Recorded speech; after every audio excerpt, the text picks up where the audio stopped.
Hello, adventurer. It's good to see you. You have made it to the morning grind.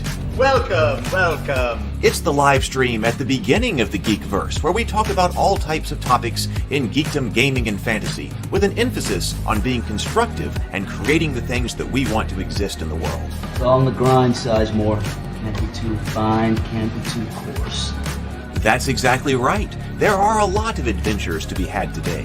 Dungeons to explore and monsters to slay, and who knows what a random encounter might send our way. That's why we have to prepare, so settle in now for the morning grind with your favorite beverage in hand. Tea? Or maybe something a little stronger. I've got a few bottles of the old Wynyard left. Whatever you want. Pull up a chair. Dude. If you're feeling fancy, how about a cappuccino? Or a frappuccino? Or how about an espresso? Just tea, thank you. Sounds good to me, Gandalf. Whatever you want. I'm just glad you're here. Everyone is welcome. You can just watch if you want.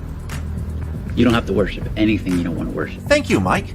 But be forewarned. Sometimes we get really strange characters around here. Wait, what's that you say? Why can't you come and be a part of the stream? My wife would disown me. Oh no, I bet she'll be fine with it. Come on in. Am I scared for my safety? No. What are we supposed to do? Everybody do the secret handshake.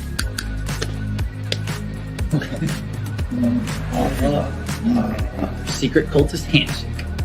Oh, now do wizards who love each other. This, my friend, is a science. I still don't have gifts, but it's fine. It's all on the grind, son. Can't be too fine, can't be too coarse. Dude, this would be a sick place to bring the band. Indeed it would be, Dave. It really would. I'm seeing more people coming in. Welcome. Glad to have you here. Oh, look, here's someone new. Is this the cultist meetup? Yes it is. Come to hang out?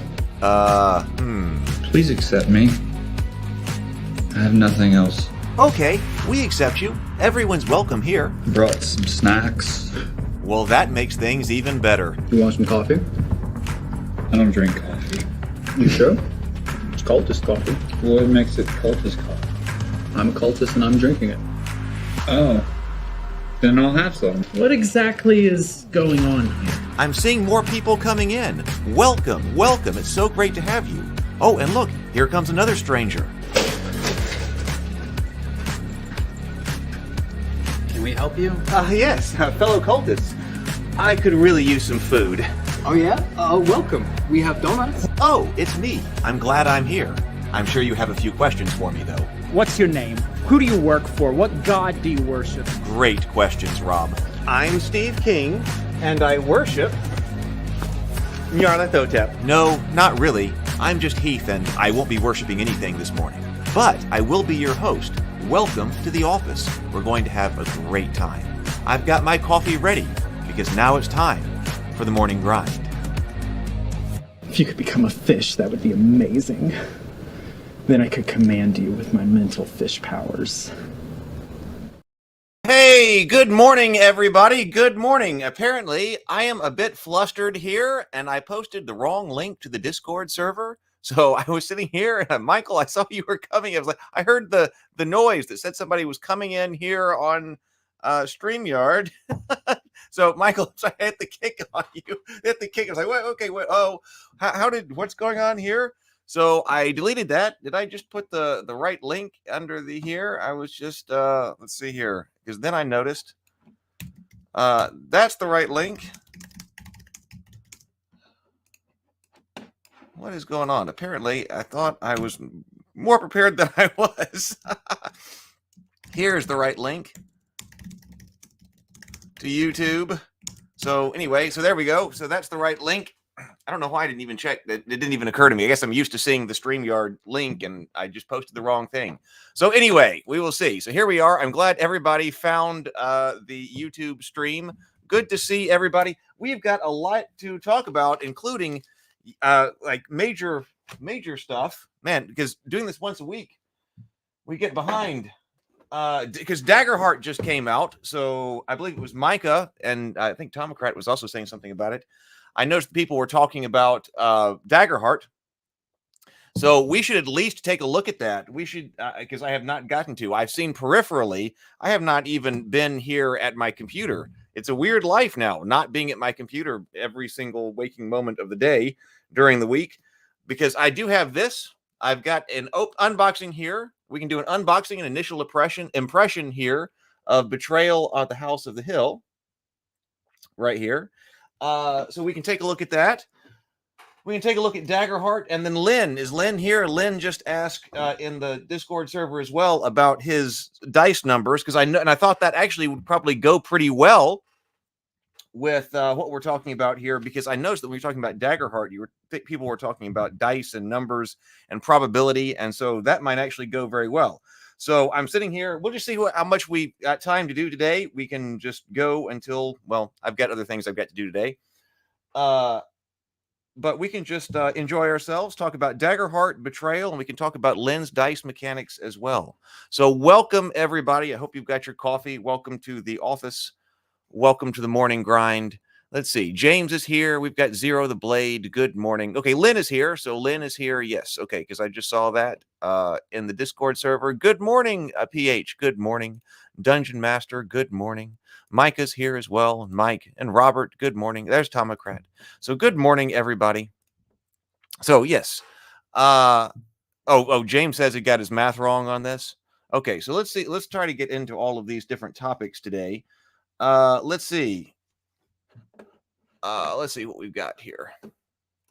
I was bringing this up. I have been actually working sometimes like 10 hours a day. So I have not been around. I have not been here at the computer. I've been up and at the winery. Now I'm just at one winery last time. So this is the life update. Last time I was actually had jobs at two different wineries, but I've left one now. And so now I am just at one winery.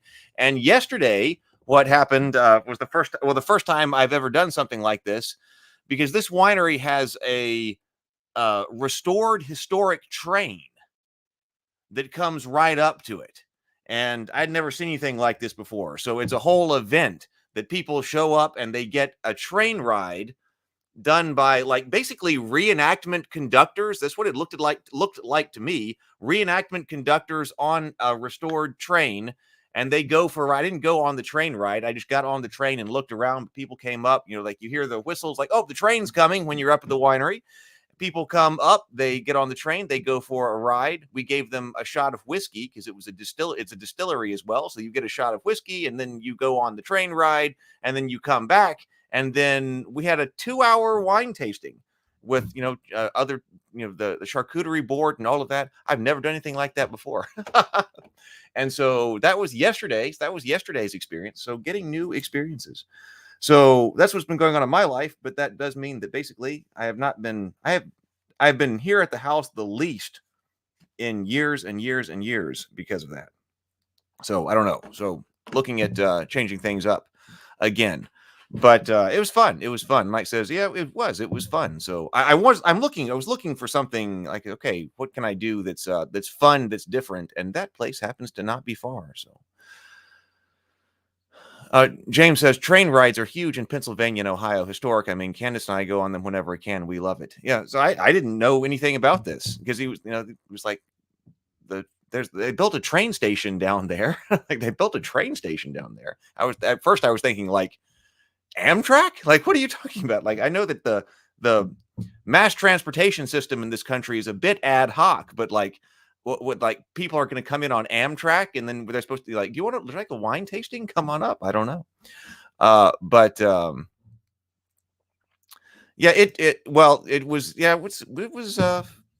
place was packed. The place was absolutely packed. It had sold this out and people were having a great time.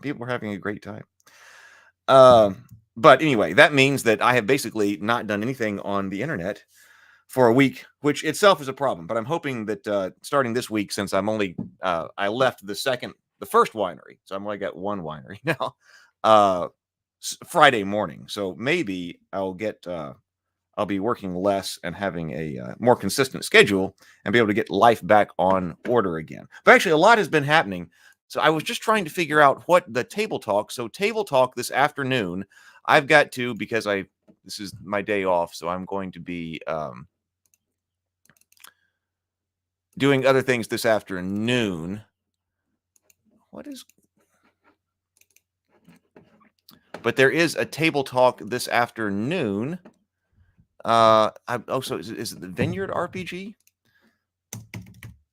This is one of the pre-recorded ones. Speaking of vineyards. Okay, yes. So Friday Strout, this was when the Vineyard Indie RPG was up on Kickstarter. So I'm re-releasing that one. That one has not been re-released on the new channel yet.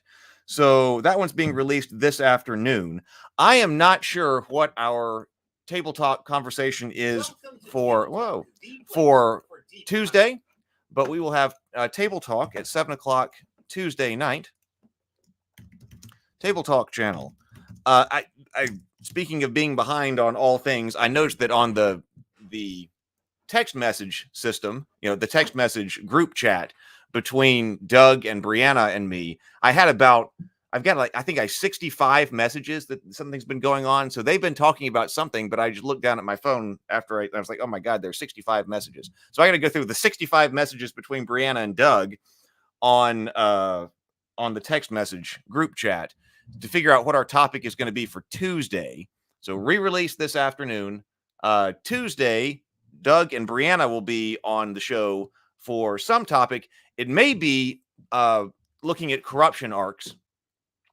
But then one thing I did get to do yesterday before I went to do the train thing, was record the interview with Roz Morris.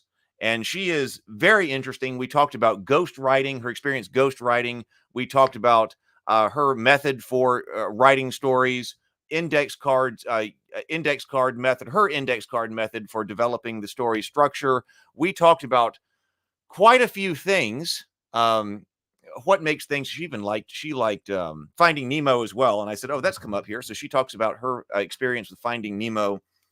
We talked about men writing female characters and women writing male characters. She's out of London, so we weren't able to do this live. I've never recorded a table talk not live before, but because she's in London, it would be like 3 o'clock in the morning for her to do the live stream.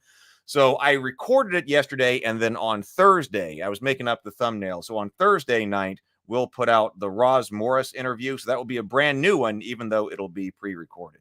But clips have also been going out. We've been clipping a lot of things for Table Talk. You can see up here now that the philosophy of orcs and orcishness, material on the heroine's labyrinth. So coming out, that's been going out daily. So if you have not caught up on entire long Table Talk live streams, the clips are created and they are going out. So there has been stuff going on over here. Even though I have not been sitting at the computer. And we have been working on the Cultists as well. So actually, the launch of the Cultists is now underway.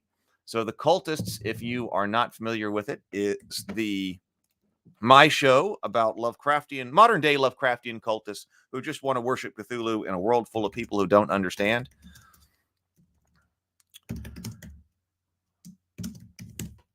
And actually, I've been advertising that trailer. So that trailer over there has been advertised. You might be seeing it on some of the other channels. If anybody sees the Cultists trailer, you can say it so. Let me know. Just a little bit. But I'm working on that launch strategy. So that's all been happening. So that's what's been going on. So there has been stuff happening, but not quite as much as I would have liked. But okay, but the winery is called. Okay, PH Arbeck says, just remember, DC20 has a dedicated channel now, and apparently the alpha is cheaper. It's $10. And the last video for Dungeon Coach, there's a link to get it for a $5 discount. Thank you very much for letting me know that, because that's still a system that I want to look at. But yeah, the alpha was expensive. So I need to look for, or I thought anyway. So I'm going to put down here, DC20, look for a dedicated YouTube channel.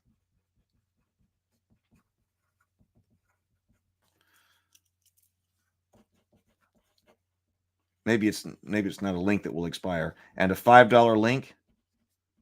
That might be one that we can look at next week. Oh, this is actually the alpha. It's the alpha release. The alpha, yes. Okay, so yeah, all the alpha release stuff. Just picked up alpha 0.6. Good stuff. I bet it is. I bet it is. Oh, Sable is saying that DC-20 is looking fantastic. Okay. Oh yeah, and RavenCon too. So okay, so RavenCon will. I'm thinking the first week of April. So make that the first Saturday in April. Saturday of the month. So that'll be the first Saturday in April. So yes, I was also putting out a little bit of material on RavenCon as well, so that we can do that. Have more people run multiple tables inside. So if you're on the email list, which I guess I should drop the link to, if I can find it, we will play games again.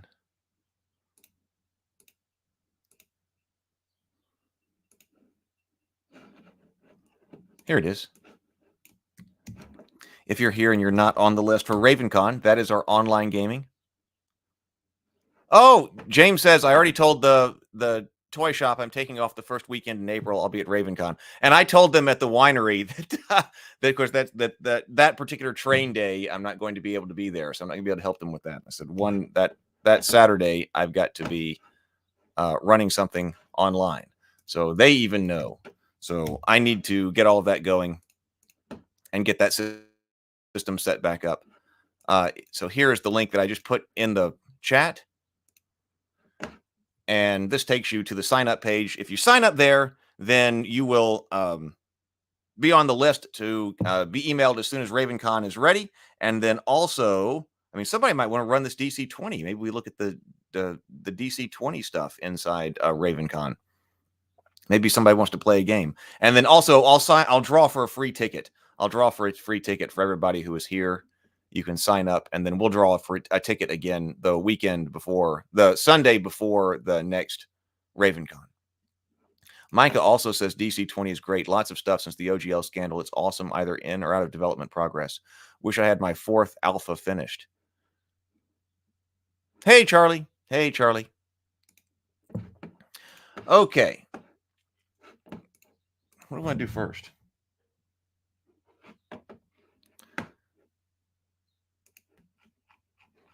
I was sitting here this morning, chilling, making notes on this piece of paper here about what can we talk about. Let's take a look at Lynn's stuff first. Let's take a look at what Lynn has got here. Let me pull this up.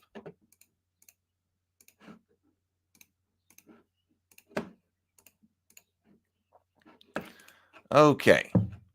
So Lynn says this is a metric for character effectiveness and action role resolution in tabletop role-playing games. Theoretical considerations and practical tips by Lynn Spitz. So maybe this will help us with looking at Daggerheart as well. So this is we've talked a lot about dice mechanics on this channel for different role-playing games, and so this is what so that spawned Lynn's thinking on this. So there's a lot here. Oh, there is a lot here. Okay, but let's see what the forward is so we know what we're looking at here. Forward, is there a perfect... Can I make this larger? Yes, that way you can read it. Okay. Based on the title, you already love it? Okay, says, is there a perfect tabletop RPG system? I believe the answer to that is no. Different gaming groups have different needs, tastes, and expectations.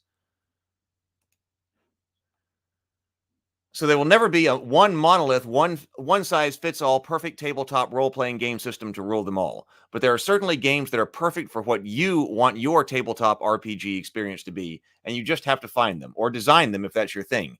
The perfect game for you will be the one that addresses your tastes and gamifies the aspects of play that are important to supporting those tastes in a way that feels satisfying at the table.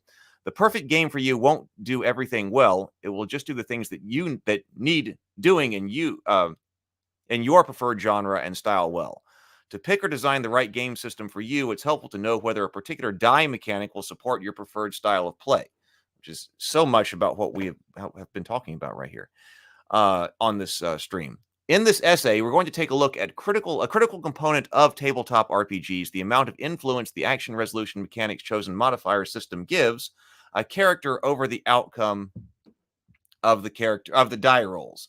So yes, the amount of influence of the action resolution mechanics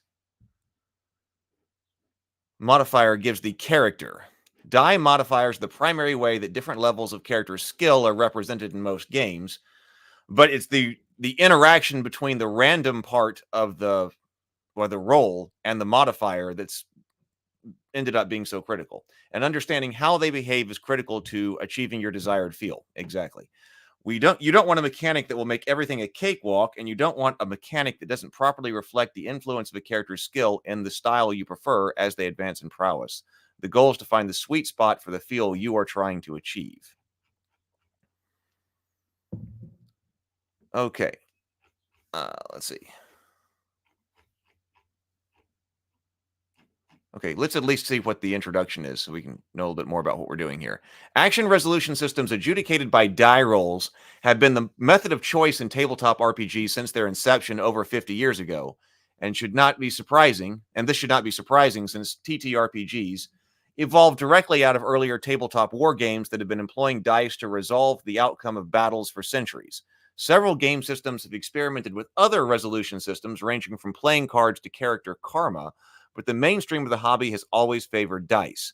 So what does a die roll do for you? It introduces an element of randomness into the game so that actions are not resolved simply by GM or player fiat. You either hit your target number and succeed, or you don't and you fail. Dice are fair, dice are impartial. But fairness and impartiality... Oh, wait a minute. We didn't breathe and sip. I just realized that. We should breathe and sip. No. Oh, that's what Dungeon Master just said. No, you didn't. I got talking about other things. So let's do this right now. So let's do this. Everybody got your favorite beverage this morning? I've got the Cultist coffee mug out this morning. So I've got coffee this morning in the Cultist coffee mug. So let's take 2 deep breaths, 2 deep inhales, complete exhales, in through the nose, out through the mouth, and then take a sip of your favorite beverage. Let's all do it. This is the mental health portion of the show. Let's go.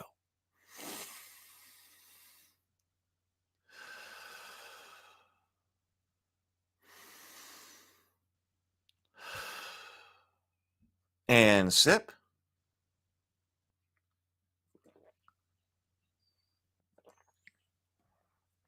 Ah, good, good. All right, there we go. That's what we needed this morning. Now I feel calm. So yes, it is like an academic paper. I was wondering, is this going to be published someplace? Are you going to send this in someplace? Lynn says, I guess I'm about to find out about any math errors I might have made. Now the new pair of eyes will be taking a look at it. Let's see. Okay. But fairness and impartiality aren't all there is to it in a modern tabletop RPG, nearly all of which recognize multiple levels of character skill or prowess. Some characters are supposed to be better than others at certain things, and that needs to be reflected in the outcome of the die roll, or the whole concept of different skill levels is meaningless. If every player is rolling the same die configuration and there's no modifiers, every character's performance will be the same. And so we come to the importance of modifiers. There are 2 situations where they will be used. The first is to represent character skill, and the second is to reflect situational conditions that the character must cope with, such as darkness, exhaustion, distance to the target, or injury. While the situation modifiers are quite important, they are not what we are interested in at the moment, and they deserve their own essay. So we're going to look at modifiers as they are used to represent character skill. The goal of any tabletop RPG action resolution system is to provide a degree of verisimilitude that is sufficient for game purposes, and the definition of sufficient is entirely up to the participants in a particular game. The bottom line is that characters of higher skill should have a higher chance of succeeding at an action. Well, that's not what I wanted to do. Just turning off the comment. The bottom line is that characters of higher skill should have higher chances of succeeding in an action, but those chances manifest at the table can have a major impact on the feel of your game. Gameplay feel is another intangible. It's a matter of taste, and can't tell you what feel is best suited to your style of play. That's your job. But I can show you how the various types of die modifiers will behave, and with that information, you can pick or design the system that best suits the gameplay feel you're going for. The merits of different die mechanics for action resolution can be a point of contention among tabletop RPG enthusiasts. Many people are content if a die mechanic simply gives a character of high skill a better chance of success than a character of low skill, without regard to how that's implemented or how the system behaves over a broad span of skill and challenge levels. If that's you, you can probably skip this essay. There's really nothing here that would interest you. Maybe read the TLDR section and call it a day. If you do care about the sort of under-the-hood detail, though, strap on your flak helmet and let's wade into the numbers and probabilities. Note that although roll under die mechanics exist and work just fine, roll over mechanics are far more popular. This entire essay assumes a roll over mechanic where you must equal to or exceed the target number in order to succeed, and is written from that perspective. All right, let's see what the TLDR is. This section. Oh, Robert was talking about continuing to implement this. I saw in the ChatGPT RPG that he's working on. So right now, for simplicity, I'm using a level-based die modifiers to reflect skill and expanded ability. XP levels up, more levels give more modifiers. All right, let's take a look at this TLDR. This section is a quick summary for folks who don't want to plow through the mathematics and detailed examples. Here are the high-level takeaway points. There are 3 types of modifiers that you can use to represent levels of a character's skill. Shift modifiers, where you add or subtract some number k from the die roll to arrive at a result you will use at the table. Scope modifiers, where you increase or decrease either the size of the die you're rolling or the number of dice that you're rolling. Or skew modifiers, where you roll 2 or more dice or groups of dice if your underlying die mechanic uses more than 1 die, and take the highest or lowest result.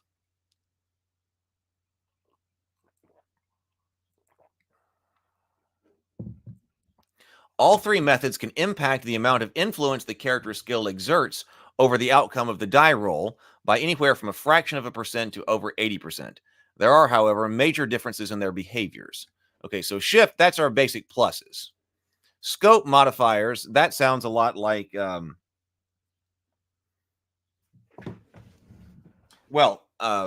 Crawl Classics does that, but also,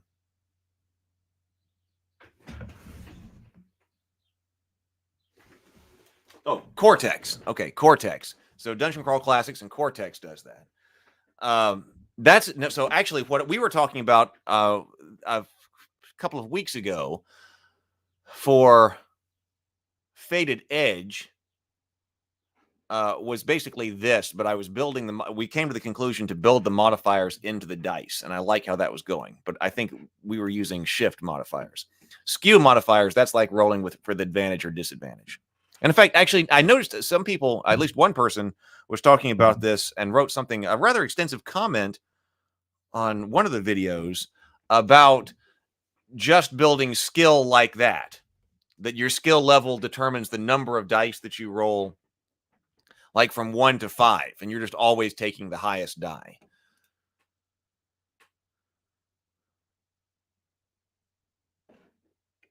Okay, all 3 methods can impact the amount of influence the character's skill exerts over the outcome of the die roll by anywhere from a fraction of a percent to over 80%. There are, however, major differences in their behavior.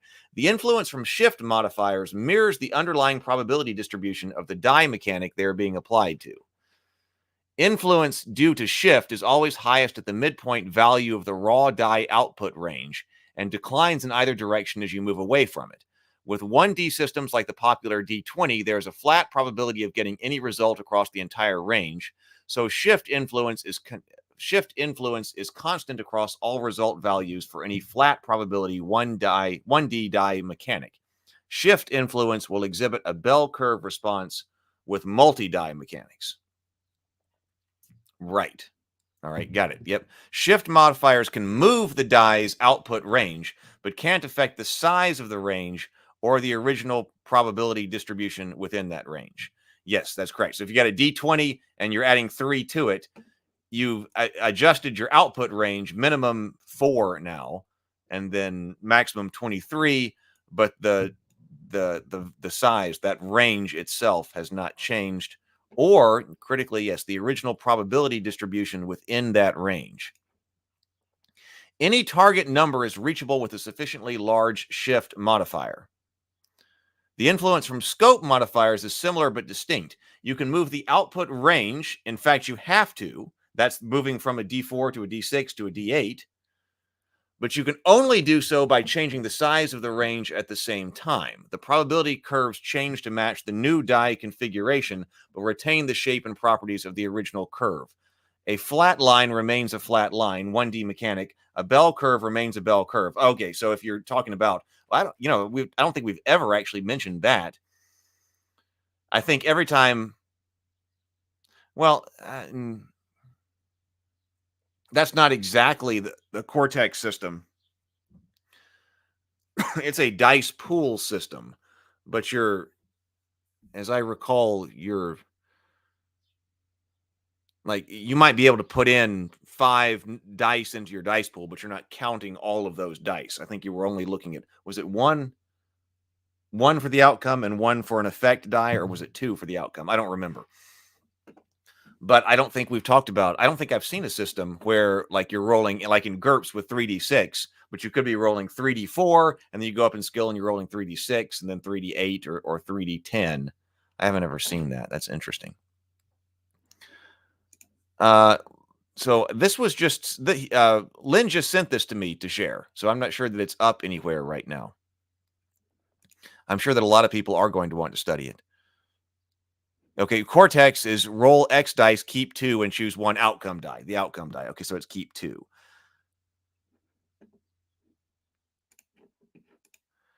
Okay. Any target number is reachable with a sufficiently large scope modifier, as long as you have the die. That's why Dungeon Crawl Classics has custom dice in there.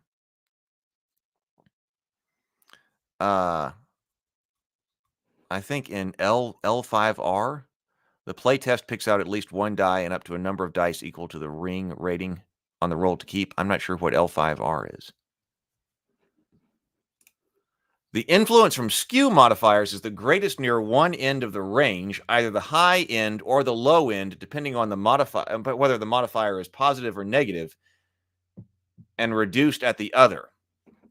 Okay, the skew modifier was like our advantage and disadvantage. So whether you're having to take the highest or take the lowest is what we're talking about right here.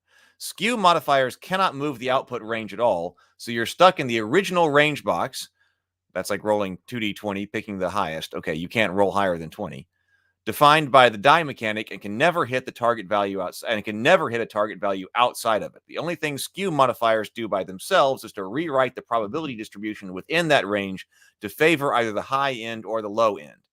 Well, if you're rolling more than 1, if you're rolling like more than 2, so if you're rolling 3, you could always have to take the middle one too. I don't know why you would always want an average result, but you could. You'd always be rolling 3 dice, but I suppose you could have a situation where you always roll 3 dice, and then whether you take the high, low, or medium, high, low, or mid, depends on like circumstances or something like that. Probably could do that. So Lynn confirms that I do not have it up anywhere at the moment, but if there's sufficient interest, I will make it available somewhere. Despite their range shortcomings, skew modifiers model real-world learning curves in a way that the other two modifier systems cannot. This property may be of interest to gamers with strong simulationist preference. There are a lot of nuances to be delved into, but that's the overall picture. We might actually have to take a look at this document over a few different days, because I do want to get back, do more game design material. Oh wow, we've got all the math here. Let's see what's going on. I may not be able to understand this. But we could tackle this in pieces over a few days. So let's just see part 1, mapping the territory, and just see what all of the math that Lynn has brought us is. In order to develop a metric by which we can compare and rate the behaviors of different die roll mechanics, DRMs, DRM, die roll mechanic, and action resolution systems, ARS. Okay, I like the abbreviations already, Lynn. So DRMs, dice roll mechanics, and action resolution systems, ARS, action resolution systems. We need to pick a few quasi-hypothetical examples apart. But first, the lingo. Every action resolution system, every ARS, has a range of raw die result values or states that it can generate, together with the probabilities that describe how often each individual value or state is likely to occur. The former is known as its zero set. Is that O set? Okay, output set. Yes, not zero set. O set for output set, and the latter is its associated P set, probability set. Together, they define the O space, which can tell you the probability that the character will succeed with an unmodified die roll versus some target number T that falls in that O set. When we add a flat modifier to an O set, we get an R set, the result set, the set of all values that can be generated by that die configuration with that modifier in play. I hope this does get published someplace, Lynn, because I know people are going to want to dive into this. You could be writing here the definitive academic treatment on action resolution systems and die roll modifiers. Lynn says, I am the math bringer, cruncher of probabilities, fear me. Yeah, I was wondering if on the Discord, let me make sure. I don't know if I posted the Discord link. So if you're here and you want to get in on this, let me post. And again, I have not been active in the Discord server, I know, over the past week, but it's because I've just been gone. But the Ravenkeep Discord server, trying to get life back in some type of schedule here. Ravenkeep Discord server.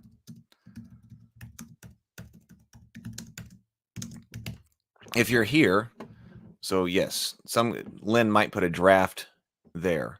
Robert says, this is so helpful to think about. Variability and probability of success is essential. Let me see. When we add a flat modifier to an O set, we get an R set, we just said. So we got the O, that's the output set. The former, so together, I'm going to have to, get into this deeper before we do a second dive into this. So every action resolution system has a range of raw die result values or states that it can generate. That is our output set. So am I right in saying, okay, different die roll mechanics has a range? Every action resolution system has a raw range. Let's say I'm rolling a D6, just a standard cube. So I'm rolling a cube. And so my O set would be all the states that I can generate, which would be 1 to 6, together with the probabilities that describe how often each individual value or state is likely to occur. Okay, that would be 1 out of 6 then, if I'm understanding this right. So our O set would be where we can generate 1 to 6, and we've got an associated probability set, which would be 1/6. In that case, the 1 die. 1/6 for each state. As he was talking about with skew, rolling multiple dice, that could change per number. But that keeps it simple for the sake of example. Together, they define the O space, which will tell you the probability, O space, which will tell you the probability that the character will succeed with an unmodified die roll versus some target number that falls into that O set. Then we add a flat modifier to an O set, and we get an R set, the result set, the set of all values that can be generated by that die configuration. Excuse me. With that modifier in play. The R set describes the numbers that are used at the table. In the absence of any modifiers, the O set and the R set are identical. So we will just refer to any die roll that comes into play at the table, modified or not, as R. Right, I was not as detailed because I was thinking that I think this is basically what I was talking about, though. That same kind of idea. I didn't have any kind of formal names in here, but that's what I was trying to get at. You definitely are a lot more detailed here and much more formalized it. That's what I was looking at. I was trying to decide this O space right here. What's the probability the character will succeed with an unmodified die roll versus some target modifier? Versus when we have the modifier, and I was talking about flat modifiers a lot in those videos to determine how much our modifier is mattering. That was key. Target values that fall outside the O set cannot be reached without shift or scope modifiers, which can affect the O values and shift or expand the range so that one or more of the final R values overlap with that target number T in play. This is a trivial concern when the T value is lower than any value in the O set, as the player's roll will always exceed T. Okay, so target values. So one or more final R values overlap with the target T in play. Okay, yeah. This is a trivial concern when the T value is lower than any value in the O set. Okay, yeah. So that'd be like if you're rolling a 6-sided die and your target number is 0. All right, yeah, you're always going to do that. And thus they will succeed by some margin unless there is a threshold rule preventing it. This is a real concern when the T value is higher than any value in the O set, as victory is completely impossible unless the character has sufficiently large modifiers being added to their die rolls to bring the R set to overlap with T. That's exactly what we were talking about when we were talking about the Fated Edge system. This is what we're talking about also when we were saying, do you want to be able to roll for it? And we had a lot of discussion about that. This is the, I'm going to shoot my short bow. I'm the Hobbit. I'm going to shoot the short bow at the dragon, and maybe I'll hit him in the eye, and the arrow will go into his brain and he will die. Can that happen? Can I at least roll for it? Is that target value within your O set? And whether or not you're answering yes or no to that, that's part of your play style choice. What are you trying to make as far as the game goes? If T is greater than C, the ceiling value of C, okay, I was like, what's C? If greater than C, the ceiling value of the O set and the modifier K is less than T minus C, the target number is unreachable, and victory is impossible unless there is a threshold rule that allows it by fiat. Critical hit rules, for example.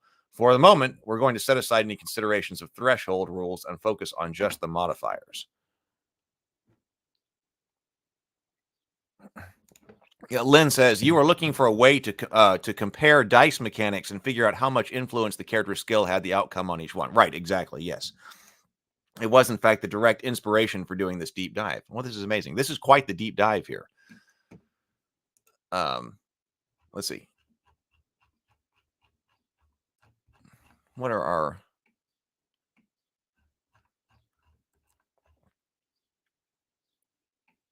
Okay, let's do 3 more paragraphs here, and then I'll look at this more hopefully this week, and we can tackle bits and pieces of it when we're doing our game design. Because that's like, let's get the 1d20 mechanics so we can all understand it. Now let's look at the good old 1d20 die roll mechanic.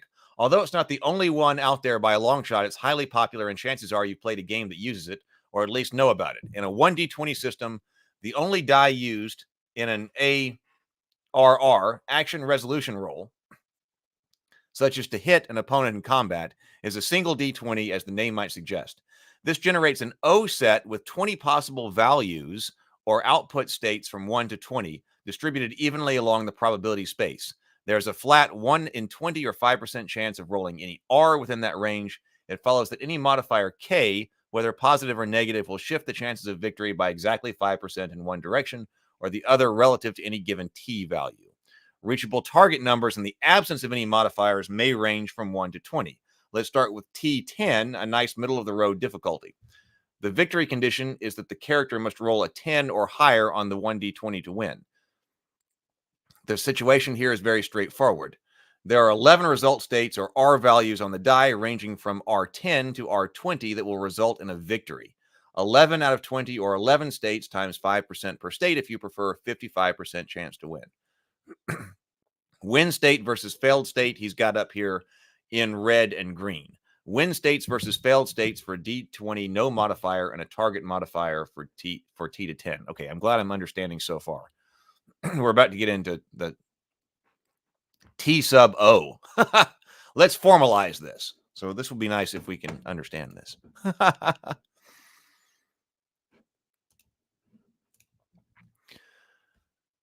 In the absence of any modifiers, in the absence of any influence on the roll by the character's skill or attributes, or by any external factors in the environment, the character's window, W sub O,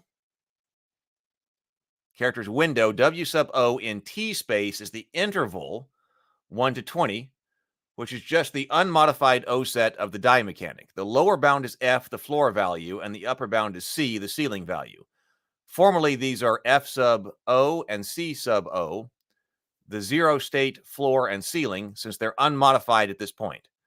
The victory window, V sub O, within W sub O, for T equals 10, is the interval 10 to 20. Rolling any value in V sub O, that's victory window, and V sub O will result in a win. The general expression is therefore V sub O is equal to the range T sub O to C sub O. Target, that's target to ceiling, because we're always doing the roll over here.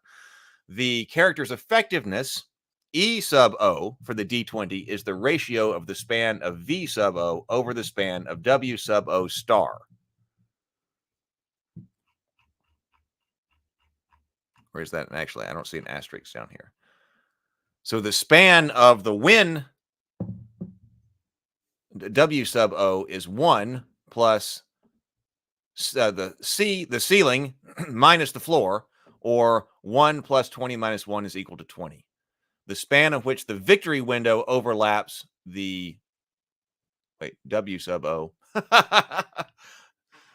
character's window is 1 plus C sub O, so your ceiling minus your target, or 1 plus 20 minus 10 is equal to 11. So the effectiveness becomes, in that case, 55%. Oh, we do have an asterisk right here. It's slightly more complicated than that for any multi-die mechanic, but this works just fine for 1D mechanics. We'll get into the complications from multi-dice mechanics in a moment. Okay. So he provides the full equation for that.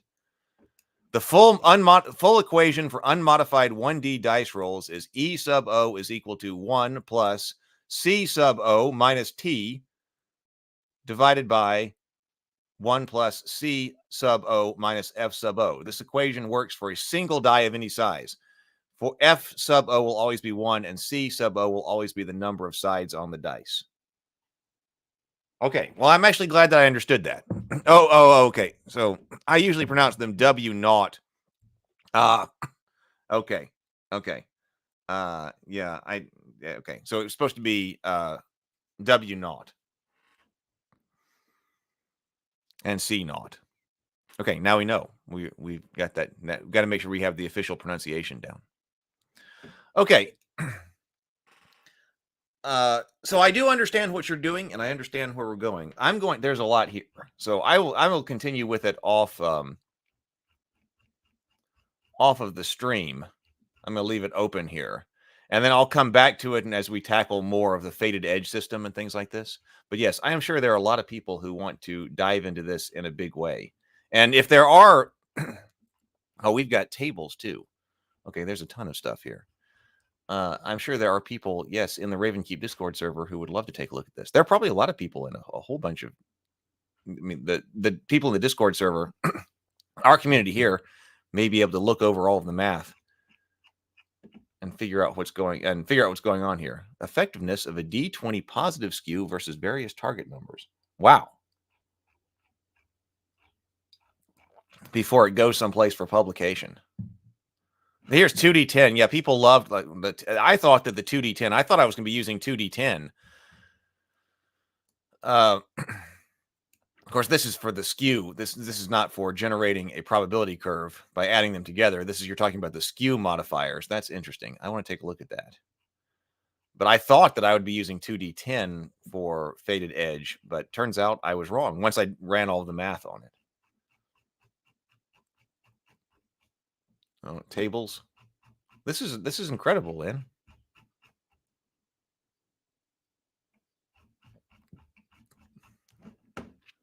Okay.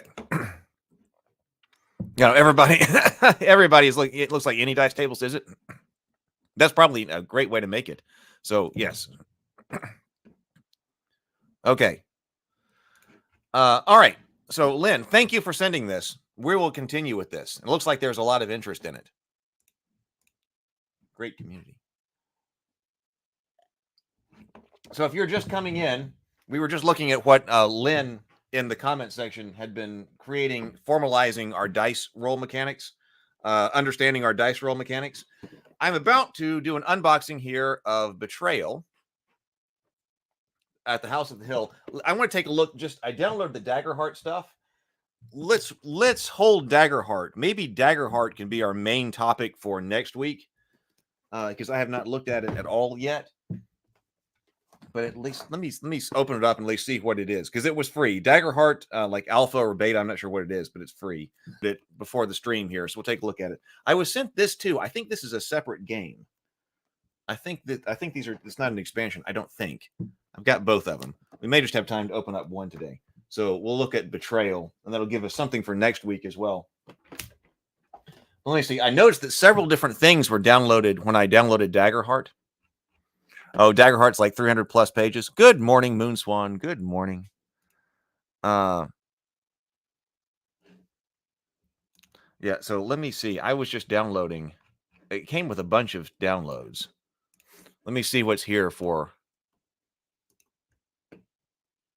Daggerheart. Okay, well, actually, here it has a start here. So let's look at the start here to at least see what this is. And then maybe we can get deeper into Daggerheart next week. Or DC 20.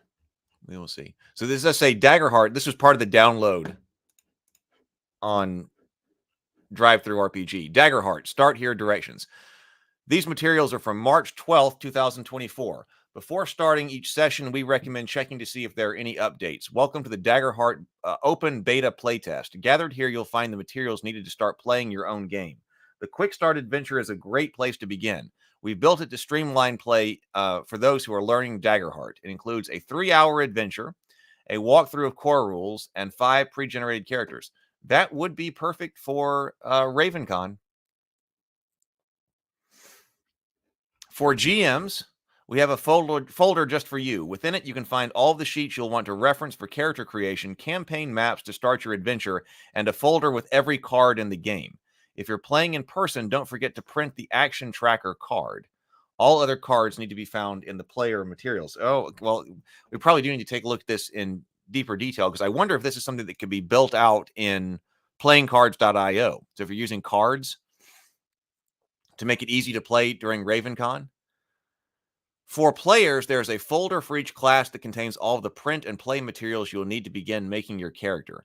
There are instructions on page 1 that explain how to print materials ranging from level 1 to level 10, including all the cards, sheets, and tables that you will need.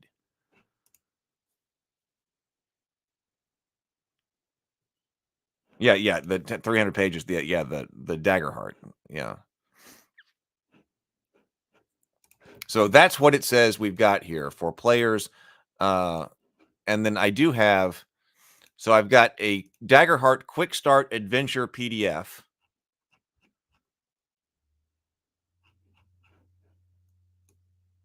Well, here, let me just pull this up too. So there is a Quick Start Adventure PDF. If we could get this operational for RavenCon, that would be really cool. Who knows? They might be interested. So this says, introduction, welcome to the Daggerheart open beta playtest. In this quick start adventure, we'll provide everything you need to learn the basics of playing the game. Before you begin, you'll need 3 to 6 players. 2 to 5 of these players will be PCs or the player characters. They will create a character who will inhabit the world. One player will be the game master or GM who's in charge of representing the world at large, asking questions, adjudicating dice rolls, and leading the narrative. In normal play, PCs would make their own characters and the GM would build their own story. For the quick start, both portions are already prepared. Does a DC 20 have a quick start adventure? Does anybody know if you have the alpha? Does it have a quick start adventure and pre-generated characters? I like quick start adventures and pre-generated characters to be able to do some online playing. Oh, Crown and Skull. There's still Crown and Skull to be checked too. Yeah, I mean, I'm going to have to find a way. It seems like I'm going to have to find a way to get back to doing the morning grind more than once a week. Because there is a lot of stuff. Do I have Crown and Skull over here? I don't. I do now. Crown and Skull. Because that's the new Runehammer RPG, right?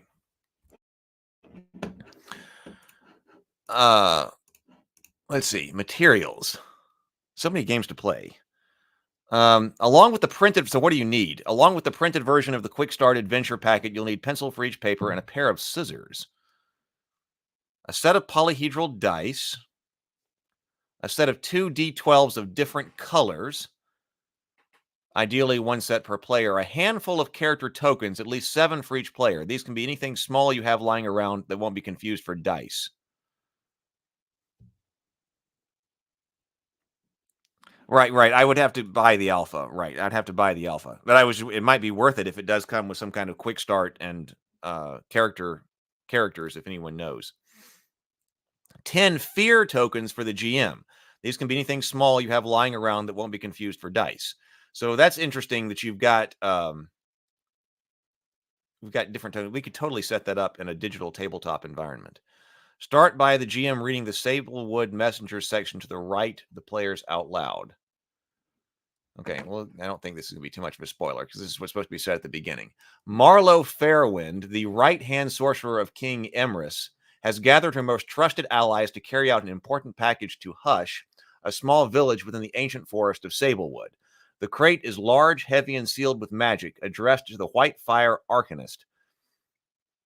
You've been given a map and a carriage and the promise of reward once upon your arrival. Choosing characters. There are 5 pre-generated characters to choose from in this quick start adventure. The GM should read the options to the players and have them take the 4-page character packet of the one they would like to play. Most trusted allies. Oh, we got to take this. So you're taking this large crate into the forest. We've got a Loreborn Elf Sorcerer, an Underborn Ribbit Rogue, Highborn Human Warrior, Wanderborn Giant Guardian, Wildborn. So Loreborn, Underborn, Highborn. I remember actually people talking about this. Giant Guardian, Wildborn, Catry Ranger. So we do have, I'm just going to go through here quickly to see what we've got. So what is this in the quick start?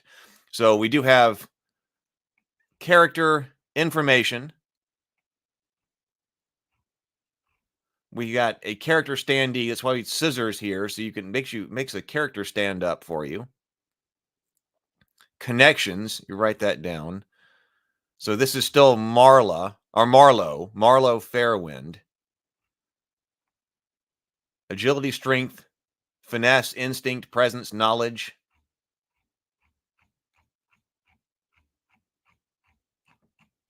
So that's your character sheet. What else do we have here?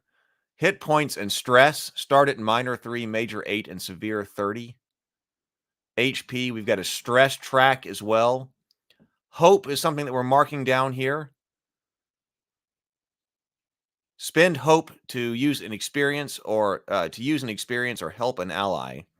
Here is our experience. Let's see. We'll have to look at this how this could be done on the virtual tabletop. Not that you can't do it. People can have pieces of paper in front of them while they play. That's not, not a terrible thing. Gold, handfuls, bags, chests, hoards, and fortune. Class features. Active armor, inventory, active weapons.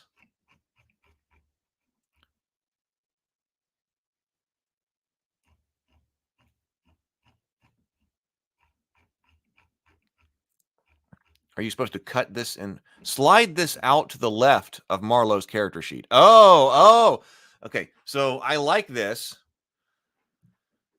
Slide. So this is the explanation right here. Slide this out to the left of Marlowe's character sheet. Slide this out to the right of Marlowe's character sheet, and it tells you what's going down and pointing to those sections. So that's kind of like the large character sheet, starter character sheets that are in the Pathfinder box, which we said that we liked for the starter characters, like the portfolio, because it takes up more space at the table. I guess that's the downside. But that was like 2 sheets of paper that opened up, and the character sheet was in the middle across the fold, and then you had the other sides that actually gave you information on what all these things were and how to use it, which was really nice.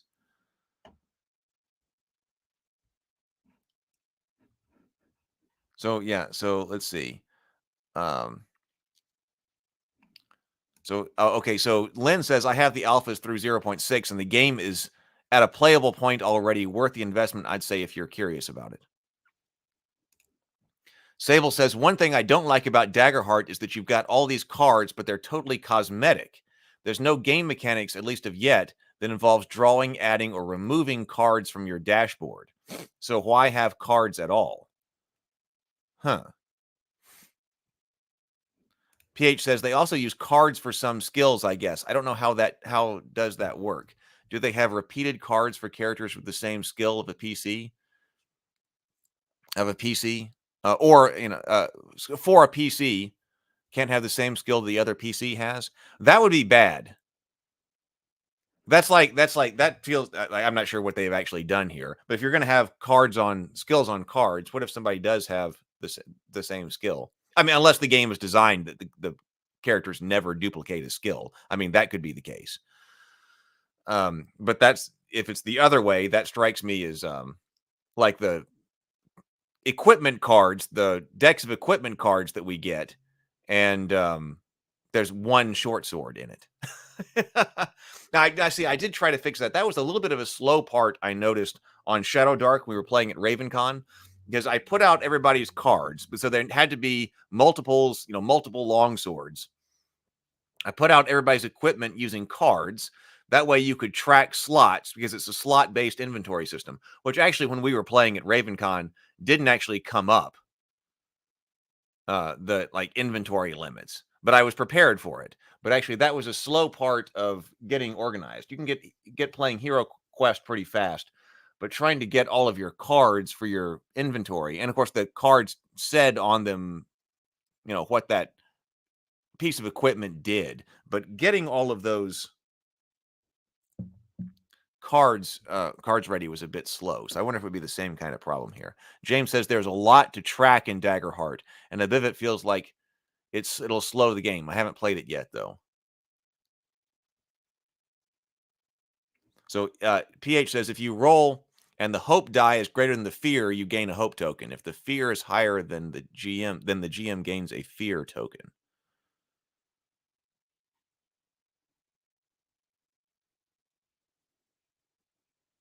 Watching combat the RavenCon is doable, Tomocrat says. Just needs to be set up.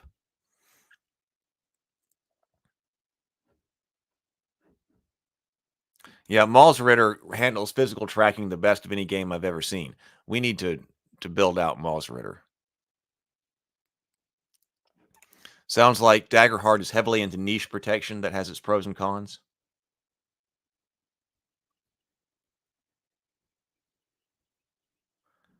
Yeah, Robert says it might be helpful to grab an entire group of preset cards. Yeah, I didn't have enough room. I preset everybody's standard equipment, but I wasn't sure what PCs were going to be in place. All of the PCs had certain standardized equipment, and all of those stacks were just sitting out there. So grab a standardized equipment stack.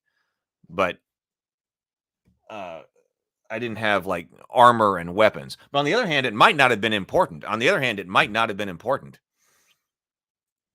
Because it was written on the character sheet anyway. The only thing the cards allow you to do is swap around inventory. So here's so these are the cards. Marlowe Fairwind, level 1 loadout, community. So community, Loreborn is the community. Being part of a Loreborn community means you were brought up in a place that favored strong academic or political prowess. Well-read, you have the advantage on any roles to make that deal with the history, culture, or politics of a prominent person or place. Ancestry is elf. Subclass is sorcerer. Domain card. All passive bonuses have already been applied to the character sheet. So I guess this is our example. Vulnerable, spell roll. So these are the cards. And then we get to the next character.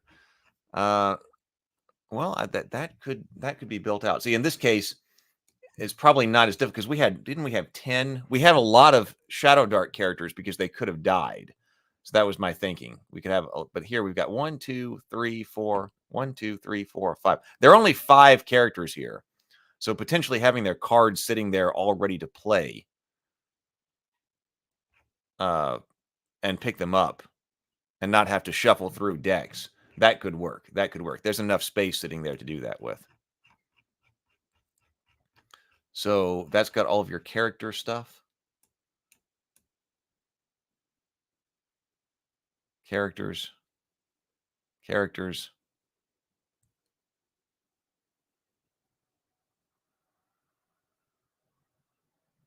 And then here's the Game Master's Guide.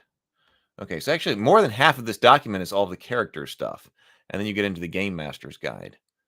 Well, no, we got a section out here on teaching the game. The Game Master. Teaching the game.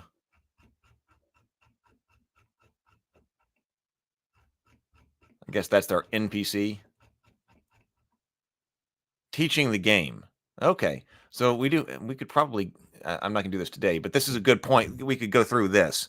Going through the teaching the game, that probably will tell us a lot of information about that. Different acts, the merchant cart, the beginning. So this is the beginning of Act 1. Okay, so that's Game Master stuff. But all right, so that's what is inside that document.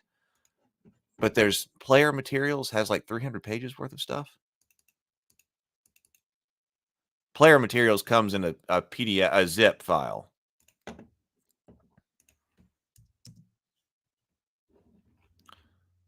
Oh, yeah. Okay. So like if I go to the player files, I get Ranger classes, multi-class sheets. So, okay, like just this is Ranger, just so you can see what it is.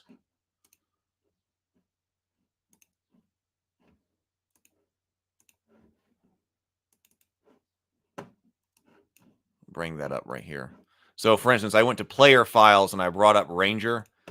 It says Ranger class packet. These materials are from March 12th. Okay, contained here is everything you need to play the Ranger class. For character creation, you'll only need to print out pages 2 to 11 of this package. When you level up, print out the next applicable level page of this package. QR code. Welcome. You are welcome to fill out the player survey using the QR code below every time you play. So this is character creation, and I'm much more interested in just the gameplay and the pre-generated characters at the moment. But yeah, this is, how many pages is this? 20. This is 20 pages. So there's 20 pages for at least the Ranger here.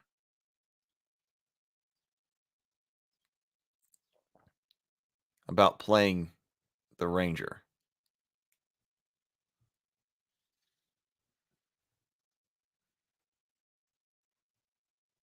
Yeah, we may have to do the learn to play next week.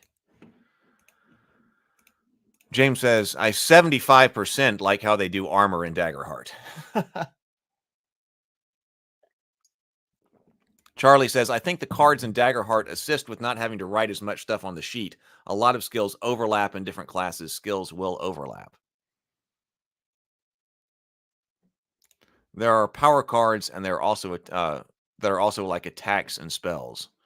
Some power card, if you add hope, can add more damage to the die. All right. Well, all right. We'll take a look at that in greater detail and see if we can get it set up. Oh, I am running severely out of time every week. Like for my entire week now. I was anyway, and now I really am. Let me turn on this light over here and let's do an unboxing, which is always popular. One of my favorites. Let's see what's inside this.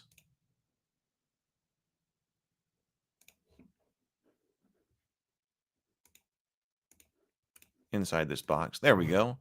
Go auxiliary camera right here. So auxiliary camera is on. Move things out of the way. And this was also sent to me by Avalon Hill. So thank you very much to Kent, who sent this out. At the same time, I got the Hero Quest Ogre Horde. I also got this box. So this says, let's find out what it is. We keep hearing good things about it in the chat. So let's see. So Betrayal at House on the Hill. I keep wanting to say the house. Betrayal at House on the Hill, 3rd edition. It says 12 plus. It says 3 to 5 players. No, 3 to 6 players. 3 to 6 players in 60 to 90 minutes. But I'm gonna have to warm up my coffee, actually.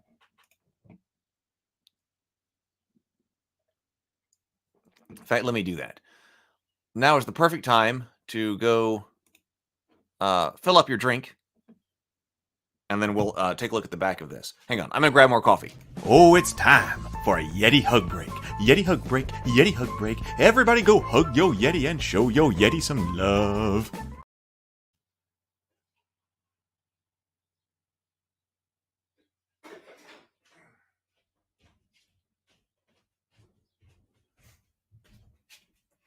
All right.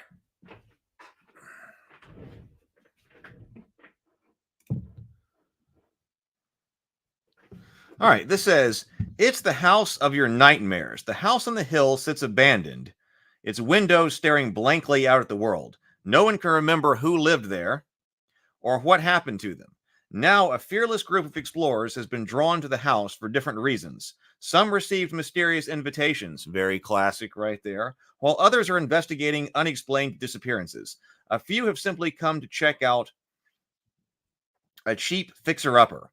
Playing as these explorers, you'll be challenged to face the horrors of the house. Circumstances will place you in any of the 50 chilling haunts added for this 3rd edition, which will terrify even the strongest among you. But beware, for one explorer will betray the others, leading to a life and death struggle for survival. The house will see and hear all. Well, this sounds interesting. They say the house on the hill always wins. It's up to you to prove them wrong. So this is a cooperative game, right? Well, somebody's going to betray somebody, but this is a cooperative game, right? So, okay, it says 1. Choose one of the 12 intrepid characters to play. Oh, we've got miniatures in here, more stuff to paint. Probably these look like they would be nice to do with speed paints.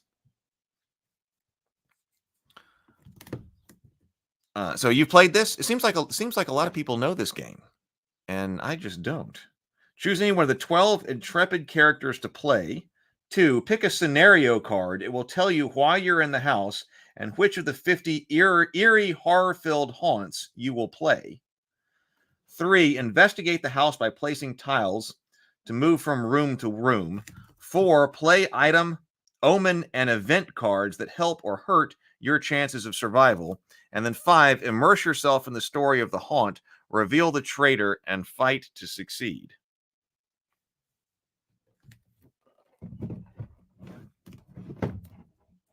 Yeah, James was saying this is very fun. All right, well, let's open it up and see what this is all about. Let me grab a knife here.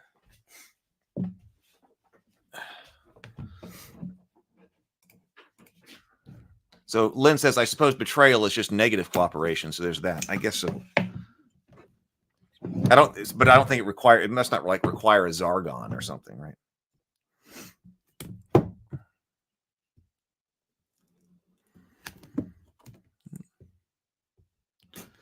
There we go.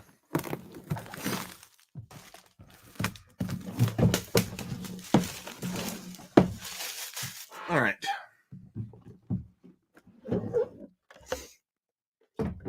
So betrayal.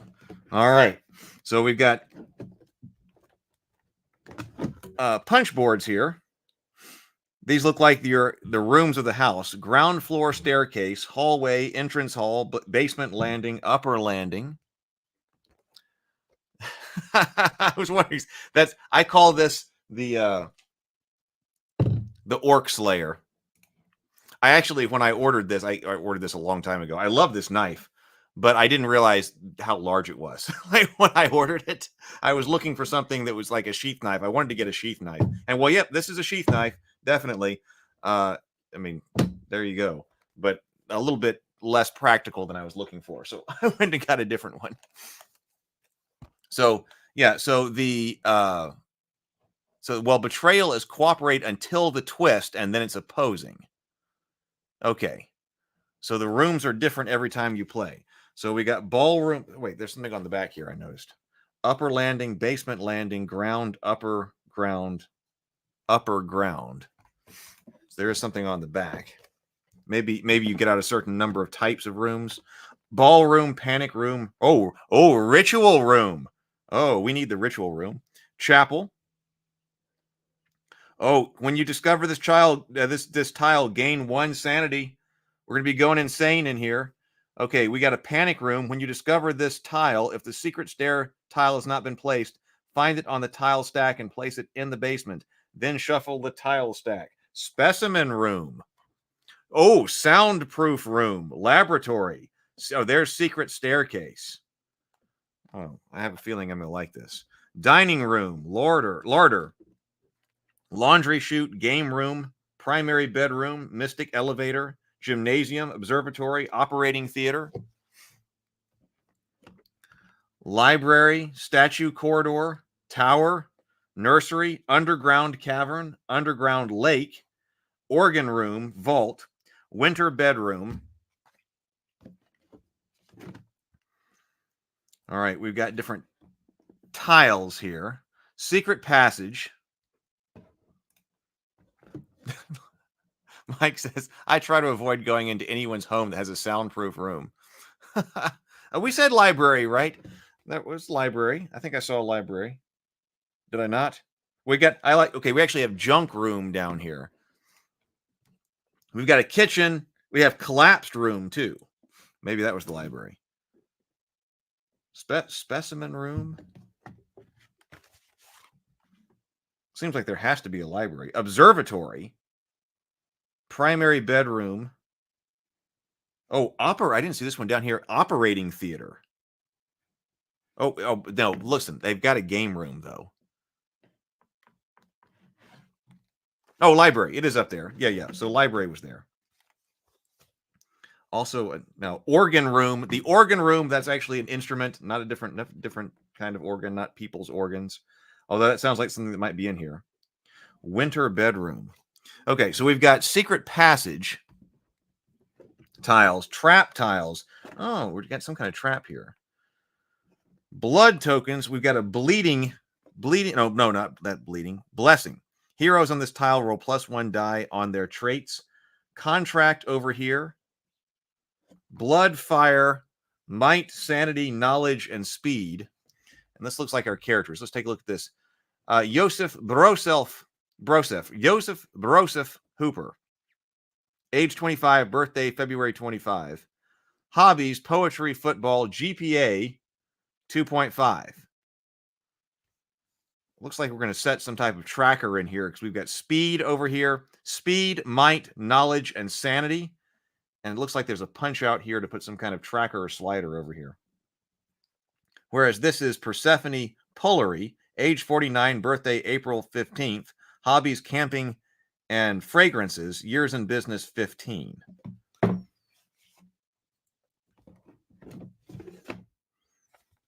How many different characters did it say there were? Didn't it say start at like up to 12 characters or something on the back?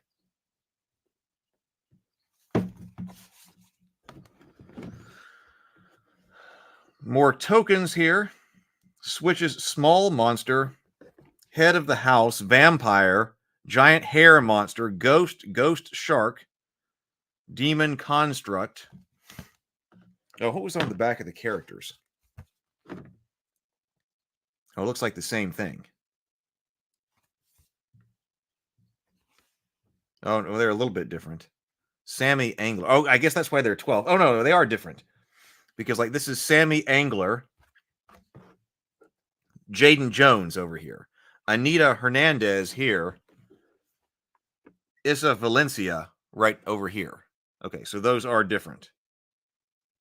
Here we've got Father Warren Lung. And on the back of him is Dan Nagoyan. Okay, so I guess that's why you've got 12 characters. Maybe you can't play all of them at the same time. 1, 2, 3, 4, 5, 6. Okay, that explains that. On the back here, we've got Stephanie Richter and Oliver Swift.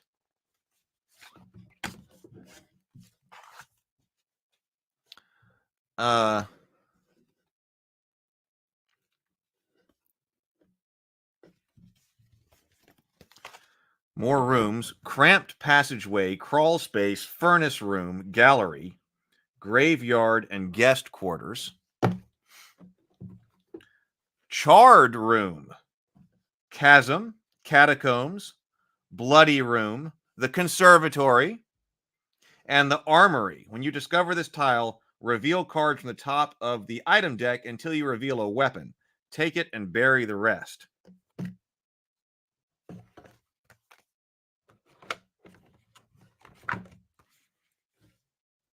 Oh, Secrets of Survival. Do not read until the haunt scenario begins.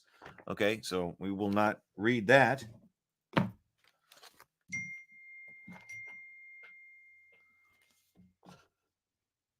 Here is, okay, Traitor's Tome. Do not read until the haunt scenario begins. Okay, so this is more, so I was like, okay, there are a lot of booklets in here, but 2 of them are spoilery, so we will not take a look at the spoilers here.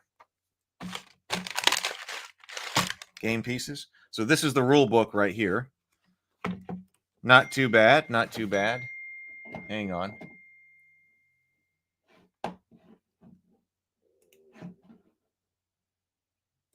Got text messages coming in. Let me see if I can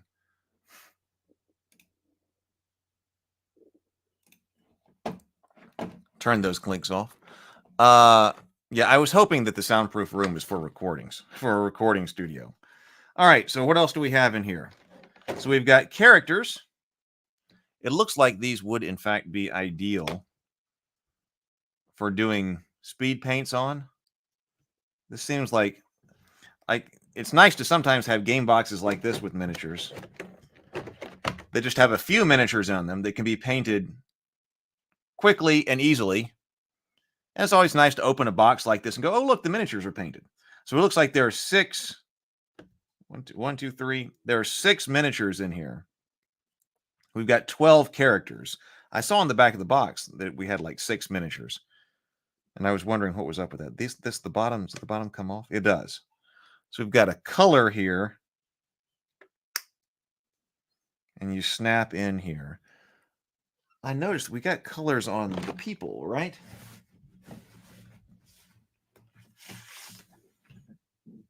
So, for instance, Jaden Jones here. So I guess you can only play one blue character, like the one character of any color. Maybe that's it. So Jaden Jones right here is blue. Or it could be Sammy Angler. I guess you choose which one. Oh, he's got his high arcade score here.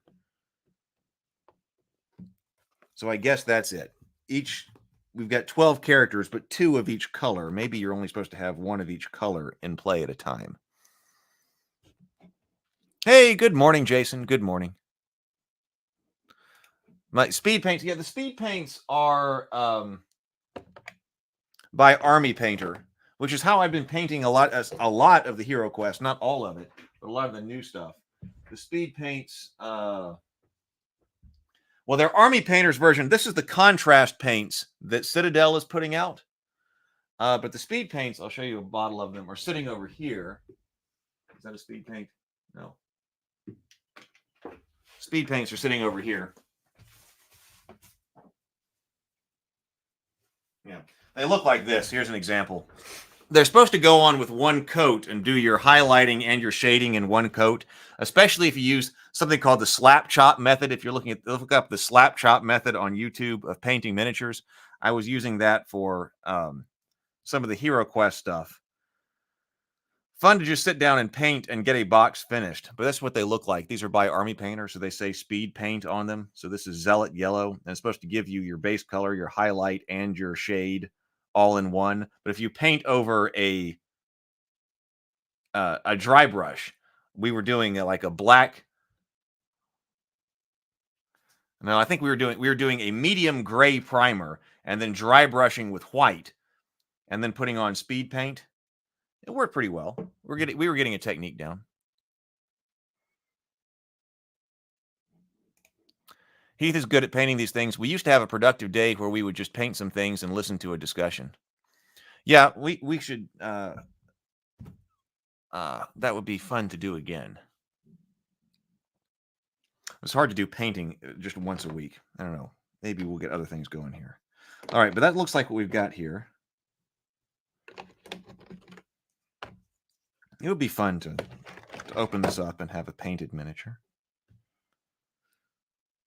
So that's what we're looking at here. We've got, okay, a bag here. Let's open up this bag. I haven't finished the Elemental Hero Quest characters yet. Okay, we got dice in here. We got tons of stuff. Okay, lots of 6-sided dice. And yes, it looks like these clips that go in the characters. Dice and a whole bunch of clips. Oh, but they're not regular D6s, I see. Okay, so we got black clips right here. Maybe these dice are all the same. We've got blank sides, 1 pip and 2 pip. I don't see a 3. So we're 0, 1, or 2 on these dice.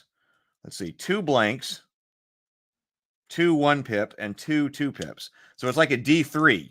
0, 1, and 2 on a D3. Okay. Then we've got these clips here. I'm going to take a character out.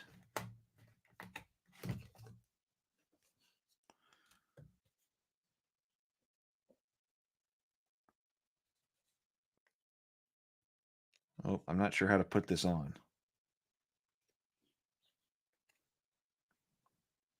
Maybe it's going to go over, but there's going to be something to do with that, looks like. All right, we'll figure that out in just a moment. But that's what the rest of the stuff is in here. All is just clips. All right, let's take a brief look at the cards here. Oh, Sable is also... So, man, I must just be behind in this game. I must have just totally been sleeping on this game. Cards. Sable says, you only win if you're very, very lucky, but it's still fun. Well, it said on the back that that they say the house always wins. But is that true? Okay, we got event cards.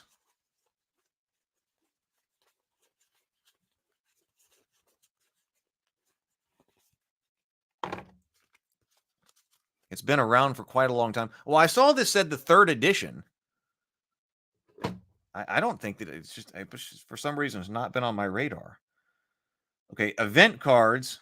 We've got Monster and Traitor.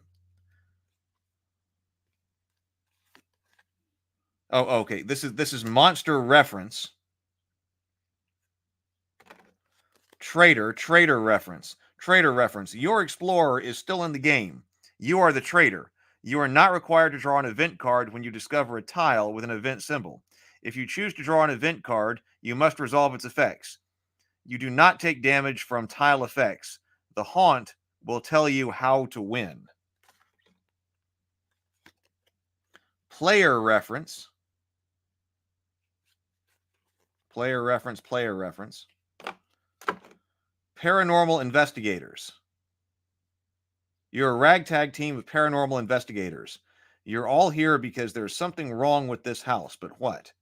Oh, a strange, maybe this is why, like, your entire team is here at the house. A strange disappearance. For sale, cursed. A mysterious invitation.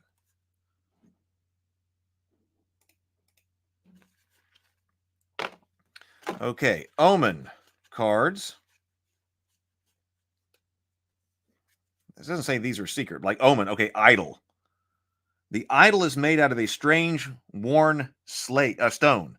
You aren't quite sure what to make of it, what it is supposed to represent. Add 1 result to your magic rolls. When you discover a tile with an event symbol, you may choose not to draw from an event card. When this card is drawn, make a haunt roll. Ignore the roll if the haunt has already begun. Mask, book, armor, ring, dog, book, dagger, holy symbol, skull, mask. That's all omen cards. Item cards. Should be weapons in here. Rabbit's foot, angel's feather. Dynamite, that's a weapon. Chainsaw, weapon. Gun, weapon. Crossbow, old but effective, it says. Weapon. Machete, map. Mystical stopwatch. Skeleton key, necklace of teeth, leather jacket, brooch, strange amulet, headphones, flashlight, magic camera, creepy doll, lucky coin, first aid kit, mirror, strange medicine. Like what's an event? Burning figure, funeral, hanged men. A breeze chills the room. Before you, 3 men hang from frayed ropes. Their eyes are cold, dead, and vacant. They swing silently in the breeze. I want to play this game. And then collapse into a cloud. They swing silently in the breeze, then collapse into a cloud of dust. You start to choke. Phone call. Tiny robot. Jar of organs. Oh, so we do have the other kind of organ here too. Here's jar of organs. Impossible architecture. Forbidden knowledge. Dark and stormy night. Oh, this does seem really cool.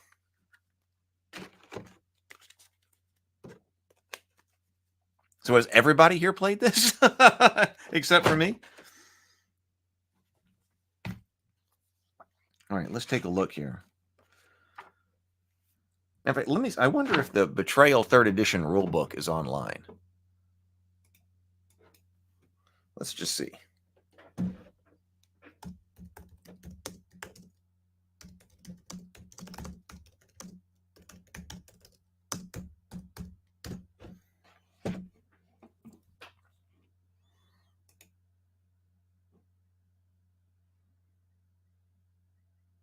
I might have found it. Let's see if what edition this is. That way I could put it up on the screen. Wrong, different edition. 3rd edition.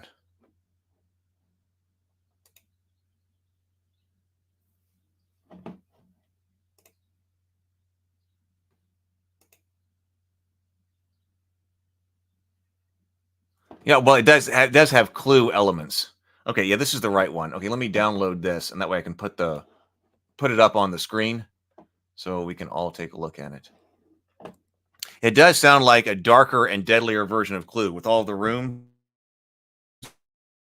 It does seem like that. I like its classic theme of, hey, we're coming to this house for different reasons.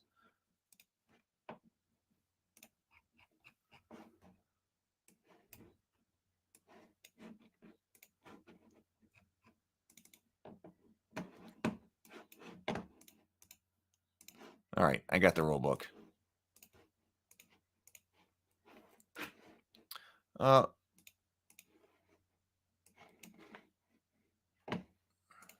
There we go. All right, so Betrayal. Whoa, rule book.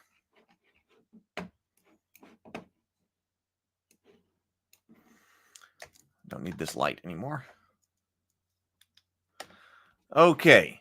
It's the house of your nightmares. The house on the hill sits abandoned, its windows staring blankly into... Okay, we actually said that on the back. That looks like what was on the back of the box. Object of the game. Before the haunt begins, explore the house and strengthen your explorer. After the haunt begins, be the first to meet your side's victory conditions, either as a hero or as the traitor. How to use this rulebook. We know that when you get a new game, you just want to jump in right away and play. We get it. But whether you're new to Betrayal at House on the Hill, or you played it before and consider yourself a pro, we strongly encourage you to read through this rule book before you play this edition. These rules will teach first-timers how to play the game, but they will also highlight rule changes for veteran players. So before you fearlessly enter our creepy old house and begin exploring, spend some time in these pages that follow. All right, well, let's do that together so that we know how to play this game. Like Cthulhu Clue, right? That's what it sounds like. Oh, really? So, man, I have played Elder Sign. You know, I don't have a copy of Elder Sign. David had a copy of Elder Sign. It has been a while since I have played Elder Sign. In fact, I hadn't really thought about it in a while. So you said, so Micah says, as far as the horror board games go, I put this one just behind Elder Sign for the ones that I have played and enjoyed. So Mike is here new. Cthulhu. That's right. Cthulhu. I love it, James. Okay, if you're new to Betrayal, which I am, welcome. Or maybe we should tell you to run while you still can. Prepare to enter the world of Betrayal at House on the Hill 3rd edition. Each game of Betrayal plays out like a horror movie. You may even recognize nods to a few of your favorites. You'll begin by exploring a haunted house built long ago and largely abandoned, at least by humans. It turns out that someone in your group harbors a dark secret, and the action will take a sinister turn when they reveal themselves as the traitor. That's the Betrayal. The game unfolds in 2 parts. The first part, the players are all on the same team. Where's my coffee? Cooperatively exploring the house. As you proceed, you'll place tiles that represent the new rooms you've discovered. Whenever you discover a room, you'll draw a card that represents one of the various events, items, and omens to be found in the house. You might find an old first aid kit or a mysterious idol, or you might encounter something entirely more bizarre and unnerving. When you pay Betrayal, you'll create your own house to explore. Once you've explored enough of the house, the second part of the game, the haunt, begins. There are 50 unique haunts, so you can expect a lot of spookiness in your future. At the start of the haunt, the players may no longer be on the same team. Typically, most of the players will be heroes, while one will become the traitor. Each team has its own haunt book, which provides special actions, and describes what the team must do to win. As the teams race to complete their goals, the heroes can expect to fight the evil lurking within the house, while the traitor will work to sabotage them. The first team to complete their secret goals win. Okay, so it's not secret then who the traitor is? Can anybody confirm that? It sounds like it's not. It seems like something happens and then it's determined who the traitor is. Because it was saying like the traitor can choose to do this or not, like draw an event card or something. And so that makes me think that the traitor becomes that you're known. You're not trying to ferret out the traitor like in a social deduction game. Seems like that's the way this is going. How recent is this version? That's a good question. I wonder if there's a date on the back of this rule book.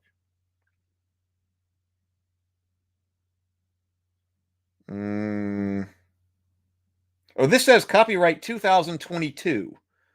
So this has a 2022 date on it. So very recent. Yeah, it does not appear to be secret. I think the traitor. Okay, yeah, the traitor is not secret. Micah confirms the traitor is not secret, but is not determined until the haunt. Okay, that's how it seemed like it was going. Okay, symbols used. This rule book and the haunt book use some distinctive symbols to help you quickly understand the nature of what you're reading. Here are the symbols: event, item, and omen. These symbols identify the 3 types of cards you can draw during the game. See page 8. Starting tile, see game setup. Special action, see page 13. Monster information, see anatomy of the haunt. Death, see dying. Okay, death. See dying patient. It sounds like you're going to be doing that quite a bit. Important changes. Okay, see important changes. Wait a minute. Is this what Sable was just asking? If you played before, important changes. Did you see this up on screen? I didn't even notice this was up on the screen.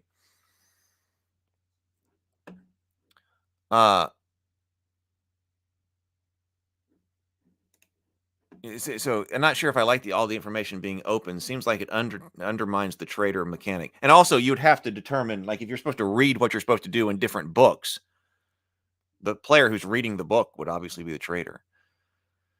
But like we've got, if you played before, important changes right here. If you're meaning more like the thing for how the player doesn't know who the foe is or not, yeah, definitely not that. Plenty of games like that, though. Okay, so greetings. We've been expecting you.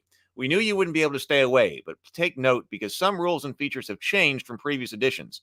The most significant differences are listed in this section, but be sure to read the rest of the rules. We've flagged changes in the rules with this symbol, the exclamation point. The scenario cards, the reason you are all here. The haunt is no longer determined by consulting the haunt matrix. Instead, the player must start each game by selecting a scenario card. These cards explain what everyone is doing in the house, and they determine which haunt the players will face later in the game. When the haunt begins, the chosen scenario card will reveal which haunt has been triggered by which player, and which player is now the traitor. The haunt roll is different. When you make a haunt roll, you now roll one die for each omen that has been discovered. If the result is 5 or higher, the haunt will begin. If the haunt is not already started when the last omen is drawn, it will be triggered automatically. Oh, okay. So that's how you're determining when the second phase of the game begins. There are new terms. A few new terms appear on the event item and omen cards and in some haunts. These include general damage, heal, bury, critical, special actions, and line of sight. Definitions for these terms and others can be found in this rulebook. No stealing allowed.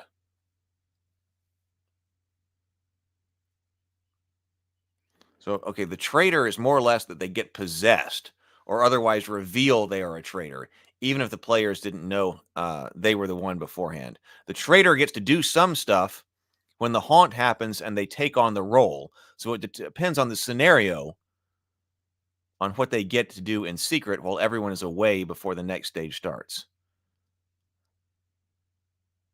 Oh, so they get to do some things in secret. Oh, I think this is interesting. In previous editions, you have the option to steal an item from an enemy that you have defeated using the might a might attack. In this edition, stealing is no longer a standard ability. If a haunt does involve stealing, it will say so directly. Turn ends differently. In this edition, your turn ends on... Well, okay, I don't know anything about this. Dead explorers leave corpses. When you die, your explorer figure remains on the tile where you died. All actions are considered to be open information. When the haunt begins, read your setup and introduction text before. Oh, yeah, this is the leaving room. Somebody does something in secret. So when the haunt begins, read your setup and introduction text before you leave the room. Both sides now read their introduction and setup texts out loud before separating to learn their roles in the haunt. Okay.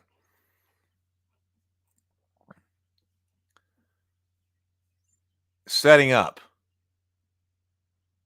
Set aside the 2 secret books. Each player chooses a character and takes their matching character board, figure, and character base, matching color. Insert each figure into its base. Give each player 4 clips to place on their character board. Figure and character base matched by color. No, clips. The point to different... Players should place each clip so it points to a different green number on their board. These represent their character's starting traits. For more on traits, see page 9. So this does say...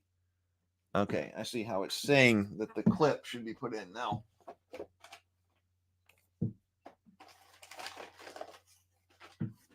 Let's see if I can get it working.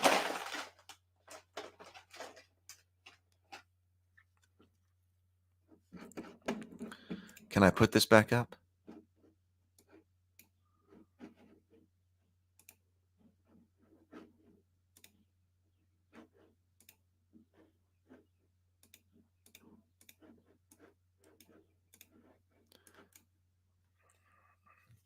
So I'm taking this clip. I'm putting it on. Maybe I do need the light.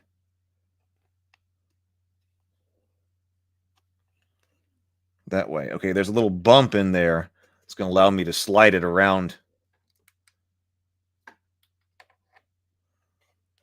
So, okay, it looks like a little sword. Didn't say point to the green number. So there we go. I wonder if this is I wonder if a little clip like that could be used on other things. So I see why that's multi-sided now. So you're sliding on the outside. All right, so that's how that works.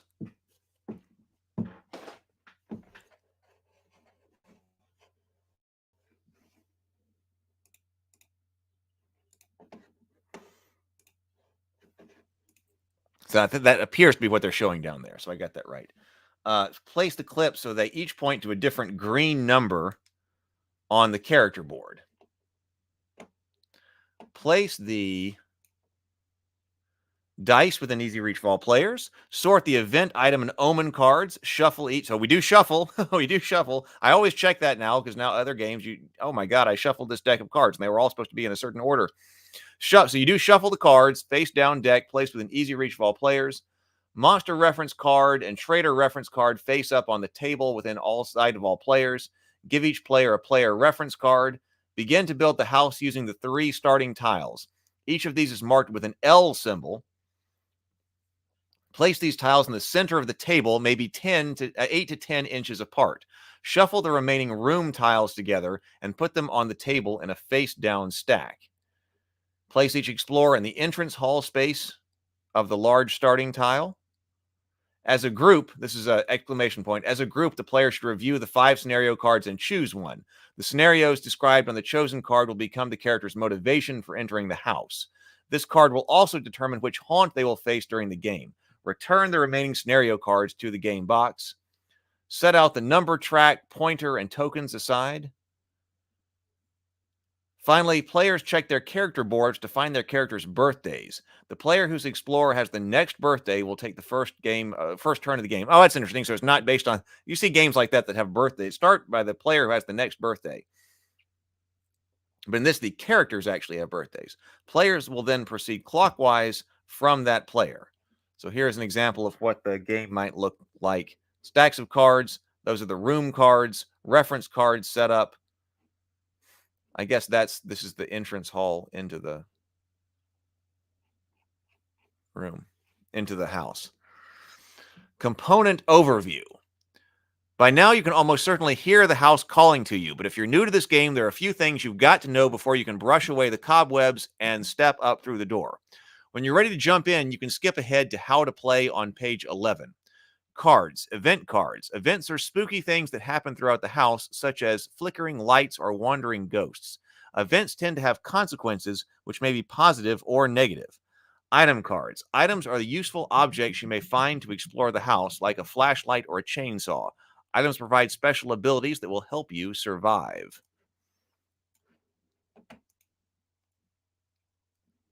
Micah says, takes a bit of getting used to and set up for the first time. However, it has a lot of replay value.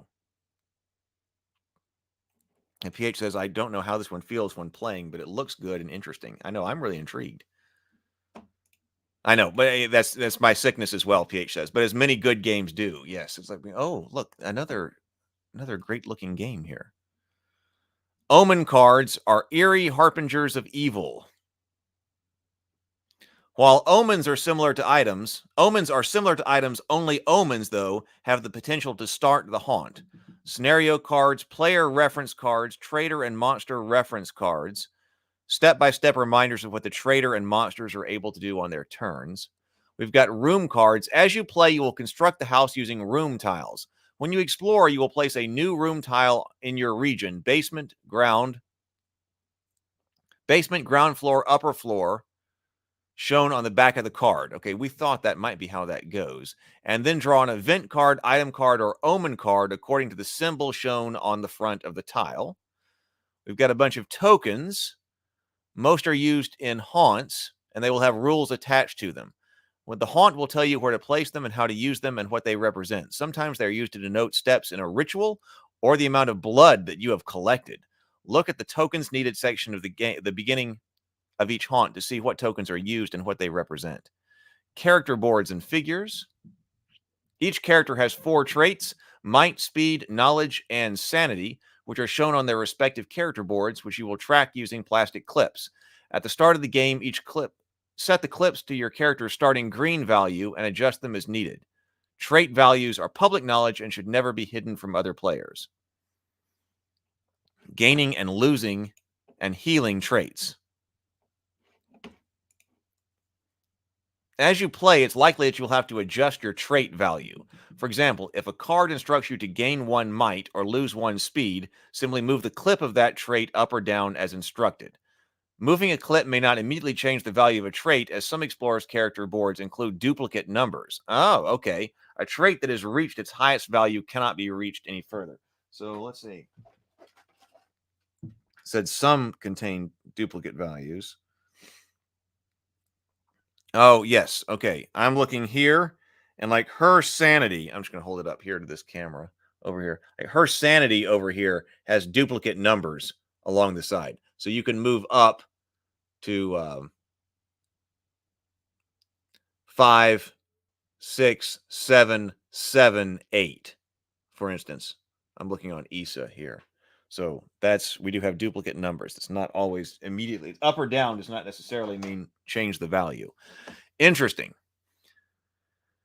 If an effect tells you to heal a trait, return that trait to its starting value, which is the value in green. If that trait is already at or above its starting value, it stays where it is.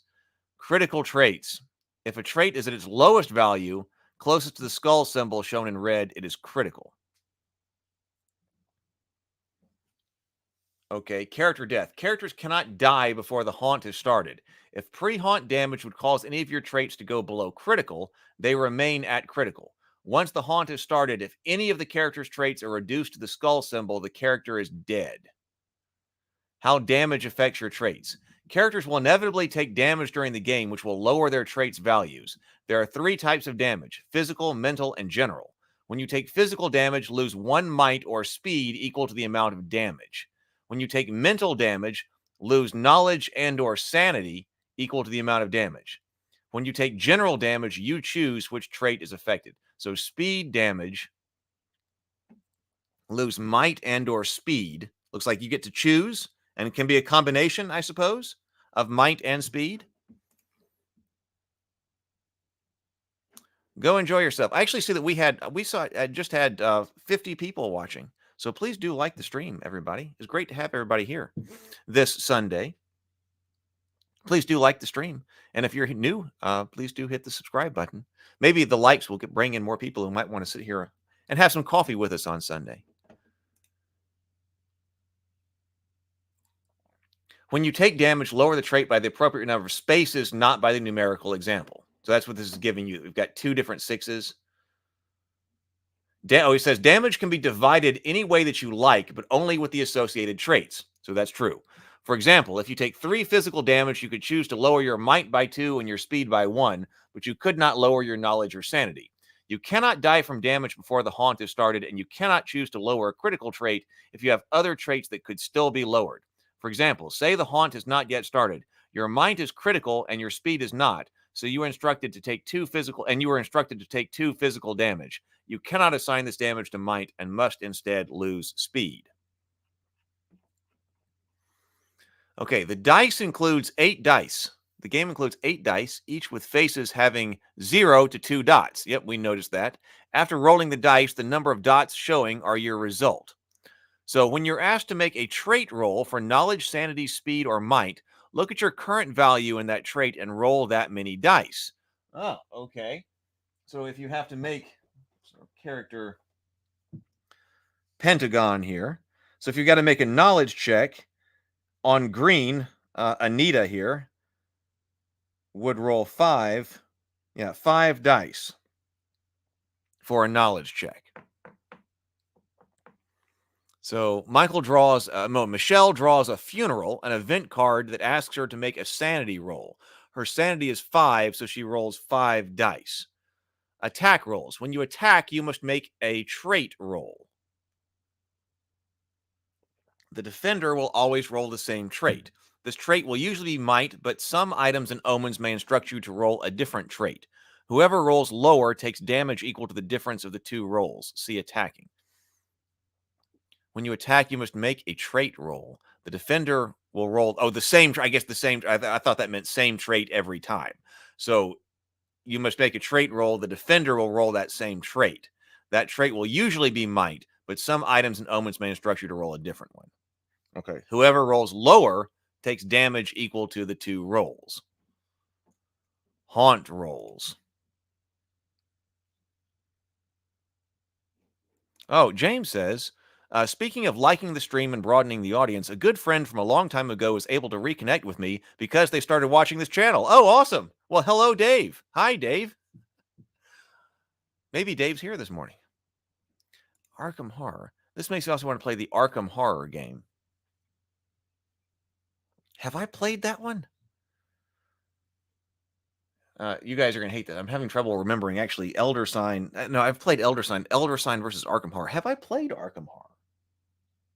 Surely I have. And that's one that I don't have here. David must have had that one. But it also makes me want to play Mansions of Madness. we have had some fantastic time. We have had a fantastic time playing Mansions of Madness. I've had so much fun playing Mansions of Madness. I've only played a couple of times, but both games, maybe 3 times, maybe just 2. But both times that we played, man, we had a freaking fantastic time playing Mansions of Madness. Tomocrats for Arkham Horror as well.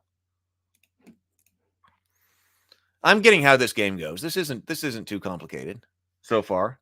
Other rolls. Sometimes, so the haunt rolls, when you're instructed to make a haunt roll, roll dice equal to the total number of omens that have been drawn by all players. If the result is 5+, the haunt begins. Other rolls. Sometimes an effect will simply tell you to roll a number of dice. This is not a trait roll. It is not affected by things that only affect trait rolls. So, for example, phone call, roll 2 dice. And I guess that's going to tell you what happens on the phone call. Okay, how to play before the haunt. After reviewing the game's components and seeing them set up, you're ready to play. Players will take their turns in clockwise order, starting with the first player. On your turn, before the haunt begins, you may do any of the following in any order. Move around the house and discover new room tiles. Discovering a new room will end your turn. Trade items and omens with an explorer on your tile with their permission. Use items and omens to take special actions. You may take a special action. You may take each special action once on your turn. Oh, use items and omens to take special actions. You may take each special action once on your turn. These actions are marked with the special action symbol. You may take your actions in whatever order you like. For instance, you could move once, trade an item, move again, perform a special action, and then move a third time. Okay, I was expecting you only be able to move once. When you cannot do anything else or do not want to, your turn is over. Your turn also ends if you discover a new room. Okay, so that would be a hard cap. Move around the house and discover new room tiles. Movement. At the beginning of your turn, check your speed trait. Okay, you're limited by your speed. This will tell you the maximum number of tiles your explorer may move through during that turn. If your speed happens to change in the middle of your turn, it will not change your movement for that turn. Okay, so like as my example, Anita here. Anita starts with 3 speed. She could go up to 8 speed, and critical is at 2 speed. So that would be how many different rooms she could move through.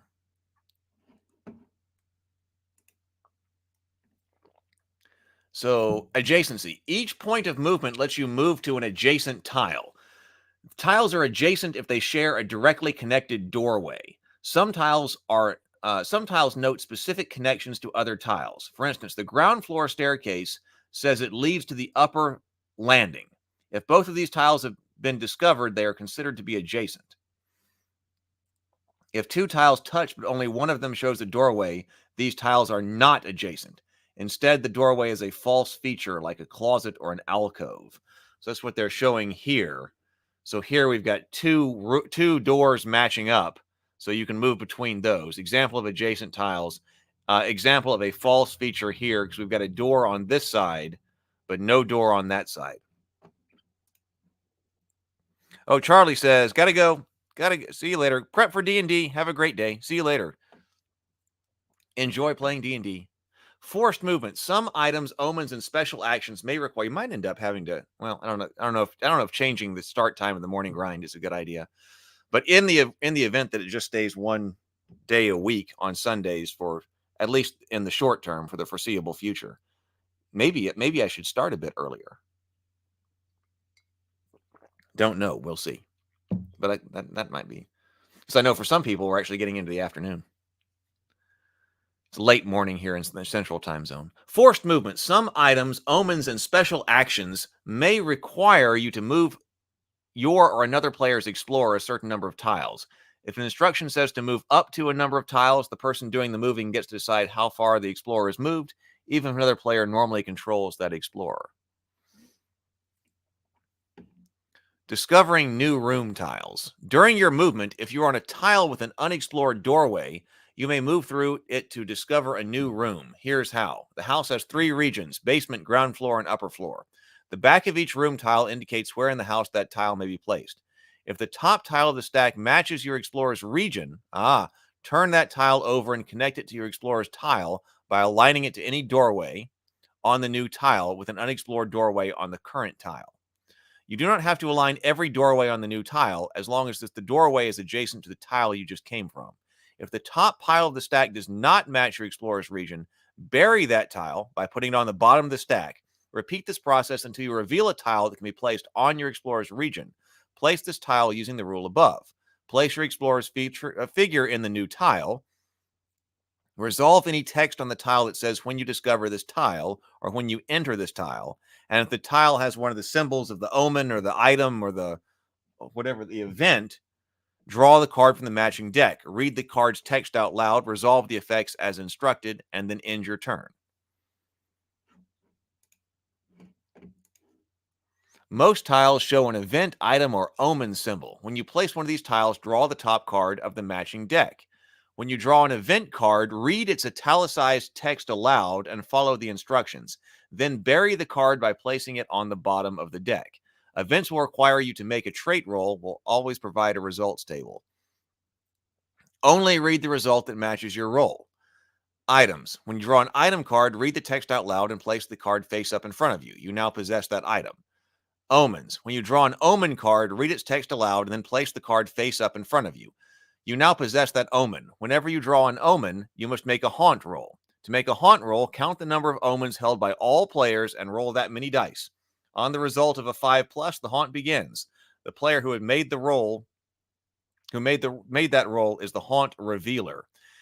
There are fewer omen cards. There are fewer omen cards than there are tiles with omen symbols. If you draw the final omen card, the haunt starts automatically. There are fewer omen cards than there are tiles with omen symbols. Burying tiles and cards. You may be instructed to bury a tile or a card. To bury a tile, put it on the bottom of the tile stack. To bury a card, put it at the bottom of its deck. Okay. Sounds straightforward and basic. Easy enough. More about discovering new rooms. It's okay if it's impossible to match all doorways on the new tile card. You've created a closet or an alcove. It does not cost a move if you try to discover a new tile, only to find that you have run out of tiles for that region. Continue your turn as though you didn't try to walk into a closet. Continue your turn as though you didn't just try to walk into a closet. After placing a tile, there must always be at least one open door in your region. If the only possible placement of a tile would prevent additional tiles from being placed in that region, bury that tile and draw a new one. If you're unable to place a tile without closing off your region, adjust the tiles in that region so that you can place a tile. Be sure that this adjustment changes the house as little as possible. Your turn ends automatically when you discover or place a new room tile. As noted above, you must resolve any effects appearing on that tile, then by drawing a card. You may also end your turn voluntarily without discovering a new tile. You are not required to use all of your movement or take all available actions. Other things on your turn. Once per turn, if you are on the same tile as another explorer, you may change ownership of items and omens. You may freely exchange any number of items and omens as long as you both agree to the trade, with one condition. You cannot give someone an item or omen if you already have used its special action or attacked with it during the current turn, if it's a weapon. You may give or take any number of items, including none. Trades do not have to be equal. So I guess that's keeping you from using the chainsaw to attack with, and then running up to somebody else and then handing off the chainsaw and then allowing them to attack on their turn, and therefore using the chainsaw twice in a round. That must be it. I know sometimes games like that some people will try to get like the fire brigade together to all use an item and pass it around or something like that. So I guess that's trying to stop that. Could be. Special actions. Many items and omens are marked with a special symbol. Each special symbol will tell you how it works. Each special action will note the special action symbol. Unless otherwise noted, you may only perform each special action once per turn. You may perform each special action available to you. But you may not repeat them on your turn. You may not take a special action with any item or omen you did not have at the start of your turn. You may not take a special action with any item or omen you did not have at the start of your turn. Some items and omens have effects that are not special actions. As long as you have that card, they are always on. Okay, so that's pre-haunt. So how do you play after the haunt begins? Yeah, Mike says that seems to be the reason for the rule. Yeah, I agree. I think so.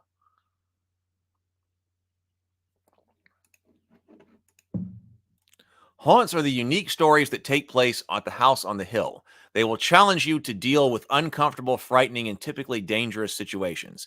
Each of the 50 haunts in the game has a survivor version and a traitor version, but the goals of each are different. You'll be using the 2 haunt books, Secrets of Survival and the Traitor's Tome. Okay, we saw those. We didn't open them up. Be sure they are close at hand. The haunt begins with the roll of the dice. Whenever the player draws an omen, they must roll dice equal to the total number of omens held by the players. On the result of a 5+, the haunt begins. The player who made the roll is the haunt revealer. To determine which haunt you will play, take the scenario card that you selected at the start of the game and find the omen that was just drawn. It will give you the number of the haunt that you are about to play and tell you which player is the traitor. Using the haunt number, find the haunt in both haunt books. So, okay, scenario, find the omen that was just drawn. It will give you a number of the haunt you are about to play and tell you which player is the traitor. Let me look at that. We've got omen cards. Okay, omen card's the raven card here at the top. So, for instance, okay, the mask is an omen. It's dark in here. When this card is drawn, make a haunt roll. Ignore this roll if the haunt has already begun. We're just drawing omen cards, right? Oh, I wonder if...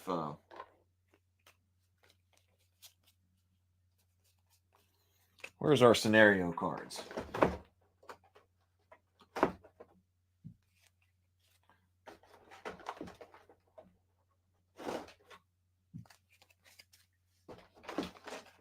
Well, did I not put them back in here? Oh, here they are. So if you're paranormal investigators, okay.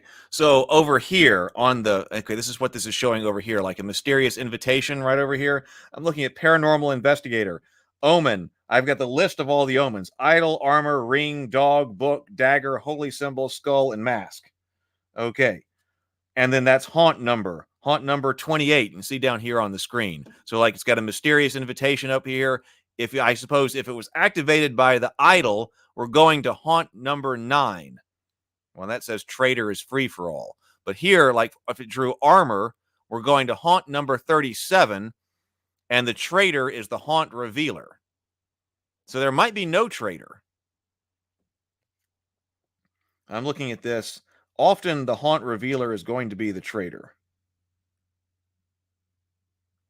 That seems to be the case with paranormal investigators quite a bit. Oh, but on the other hand, like a strange disappearance, the traitor would be the person with the highest knowledge, or to the left of the haunt revealer, or the character with the lowest sanity, or the character with the most omens.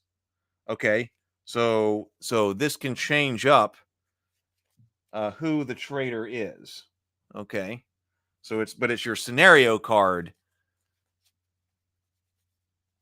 We've activated the omen. We've activated the haunt with this particular type of omen. And so our scenario card tells us what we do. All right, everybody get that? I got that. So there are 4 types of haunts in Betrayal and Horror at the Hill. No traitor. These haunts do not have a traitor. All the players work together and everyone reads from the Secrets of Survival. You do not need the Traitor's Tome. So that one would be entirely cooperative. 1 traitor. If the haunt in these haunts, one player is the traitor and everyone else is a hero. The traitor and the heroes are trying to accomplish different goals, and the first team to achieve their goals is the winner.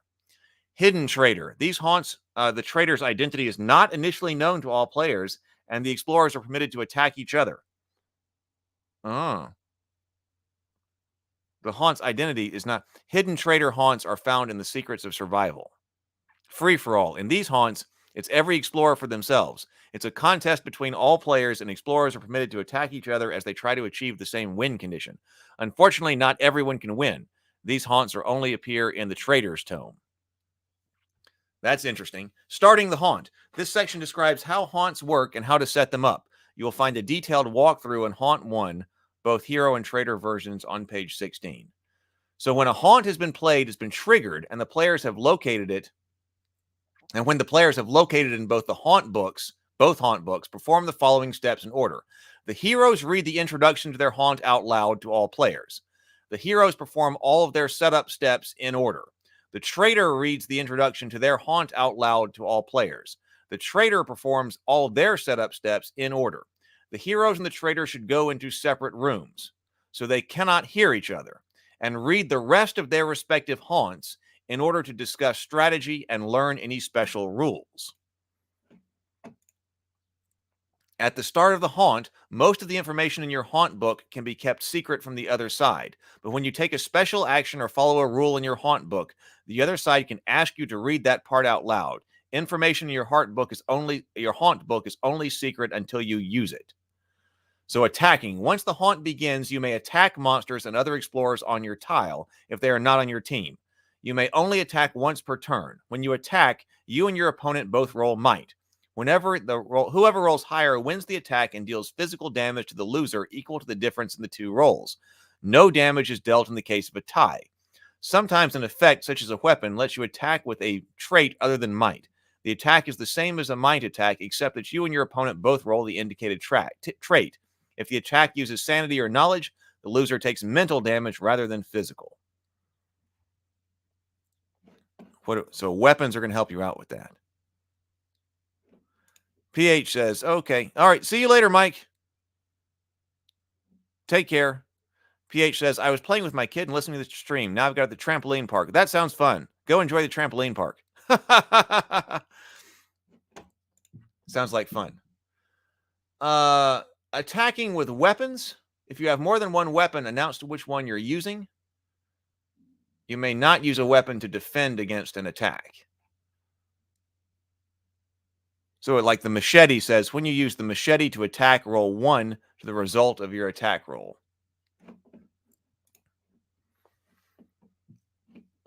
Line of sight. Some effects refer to line of sight. Two tiles are considered to be within line of sight to each other if an explorer can move from one tile to the other without changing direction or region. There can be other tiles in the room, in between the two. If the tile is in line of sight, all characters, explorers, and monsters on the tiles are also in line of sight. Dead explorers still hold their items and omens, and you can still trade with them. Once per turn, while you're on the same tile as another explorer's corpse, you may take one item or omen that they were carrying.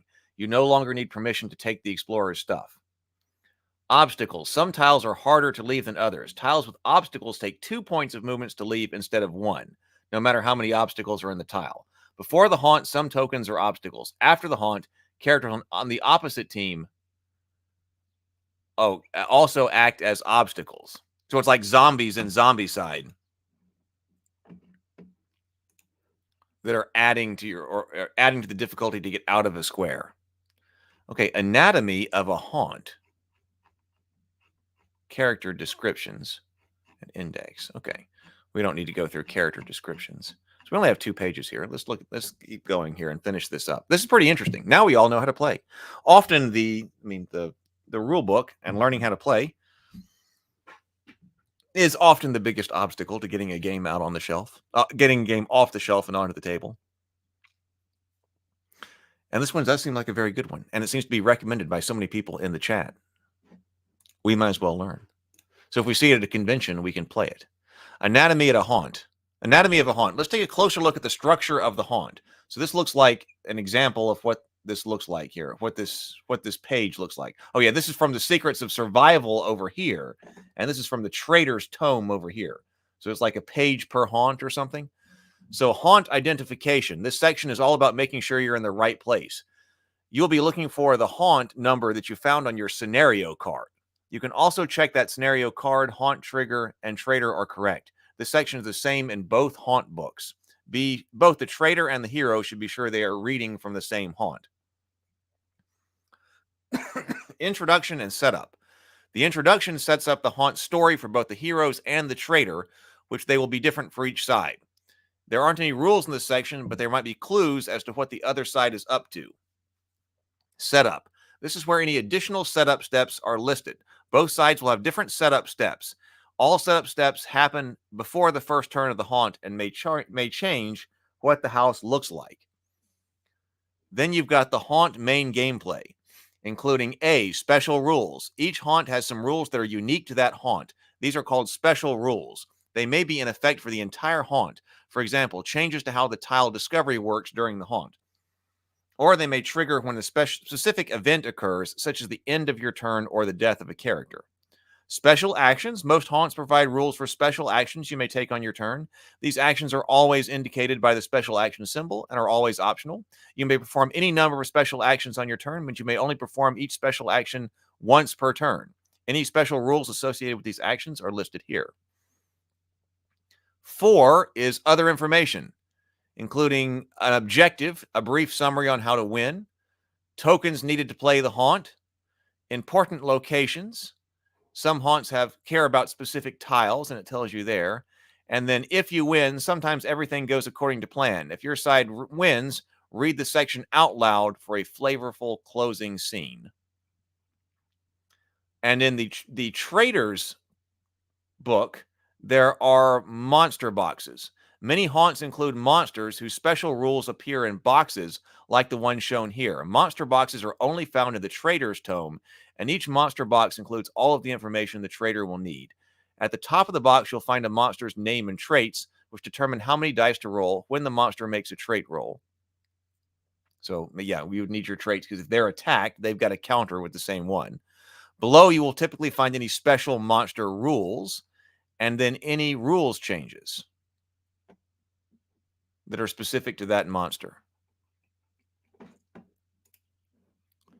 Kamel Taylor says, second best Hasbro game. What's the first one? Hero Quest?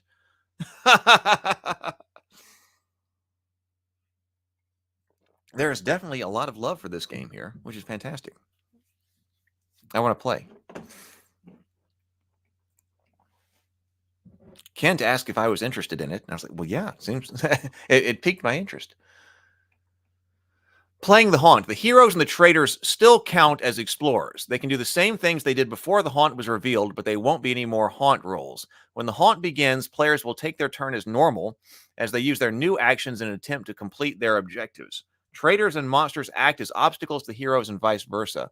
It takes 2 moves to leave a tile which one has more obstacles are placed.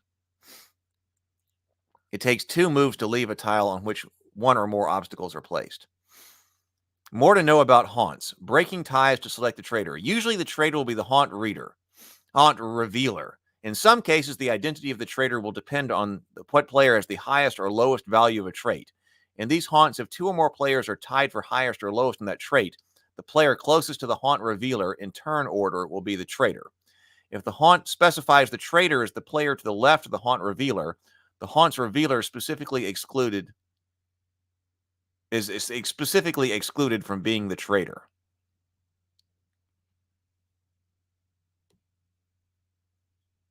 Oh, some different haunt rules will depend on the number of players that are in the game. Some haunts use a number tracker to record certain values. You may have to deal with specific tiles. Being the traitor. Being evil is a big responsibility. We understand that in some games, a player designated as the traitor may be reluctant to take on the role, and that's okay. In that case, another player may volunteer to be the traitor instead. If there's a volunteer, swap the locations of the 2 explorer figures and pass the card that triggered the haunt to the volunteer. Okay? Traitor special powers. In addition to any haunt-specific effects, the traitor typically gets some extra abilities to give them an edge over the heroes. The traitor may ignore any tiles damaging effects. The traitor does not take damage when they fall to the collapsed room and end their turn in the furnace cellar. The traitor must still roll for the mystic elevator, and they still must slide down the laundry chute. The trader may ignore event symbols on tiles. If the trader decides to draw an event card, they must resolve it normally. Are you supposed to roll every time? Oh, Lords of... Oh, man, I haven't thought about Lords of Waterdeep in a while. So Lords of Waterdeep, you're saying, is the first best Hasbro game? Lords of Waterdeep is a worker placement, right? I know I played it. I think I've only played it once. Good morning, George. Good morning. Good to see you. Controlling monsters. Some haunts allow the trader to control monsters. These haunts will instruct you to use the monster reference card, which provides rules for how monsters act. Monsters typically have fixed traits. They do not go up or down. Monsters cannot be killed. Instead, a monster that takes damage is stunned. To indicate that a monster has been stunned, flip its token to the stunned side. If a monster is stunned at the start of its turn, it turns its token face up again to end that monster's turn. Stunned monsters do not slow heroes' movement. Some monsters are killed instead of stunned. Oh, monsters typically cannot be killed. Okay, they're stunned. Some monsters are killed instead of stunned. Remove killed monsters from the house and set their tokens aside in case they are needed later. Some monsters cannot be stunned. Do not flip their token if they take damage. Monsters move differently from explorers. At the beginning of the monster turn, roll dice equal to the monster's speed. The result of that die roll is the maximum number of tiles they can move that turn. They always move at least one tile. If there are multiple monsters on the same type, roll movement only once for that monster type. If there are multiple types of monster, roll movement once for each monster type. Wait, if there are multiple monsters of the same type, roll movement only once for that monster type. If there are multiple types of monsters, roll movement once for each monster type. Okay, that makes sense. Your group of monsters move the same. James says Hasbro bought Avalon Hill, so I don't think they can really claim this is a Hasbro developed game. And when they bought Avalon Hill in 98 from Monarch, they laid the whole staff off. James says, so if Hasbro revises and publishes it, so Hasbro revises and publishes it, but calling it a Hasbro game isn't entirely accurate. Yes, understood. So this one is like Hero Quest. Oh, this one has both it's got both Avalon Hill and Hasbro logos on the bottom of the box. Let's see. Monsters can move between the basement landing and the ground floor staircase as though they were adjacent. Monsters may attack using normal attack rules. Unless otherwise noted, monsters attack with might. Like the traders, monsters also ignore damaging tile effects. If the monster uses a tile effect, they must roll dice for that effect. Unless a haunt specifies otherwise, monsters cannot hold items or omens, and they cannot explore new tiles. Once the haunt is started, it becomes possible for explorers to die. So the explorers can die. Monsters don't typically die. If any of the explorer's 4 traits are at or below the skull, that explorer has died, unless the haunt specifies otherwise. When an explorer dies, tip the figure over and leave them in the tile where they died. It's now a corpse. Keep any items and omens they were carrying near the character board. Other explorers may loot the corpse on a future turn. Dead explorers still hold their items and omens. You can still trade with them. Once per turn, you can pick one up. We knew that. End of the game. The first side, trader or heroes, to complete their objectives for the haunt wins. When this happens, someone from the winning side should read the "If You Win" section of that haunt's book out loud. Well, I think that's pretty cool. We've got all 12 different characters here.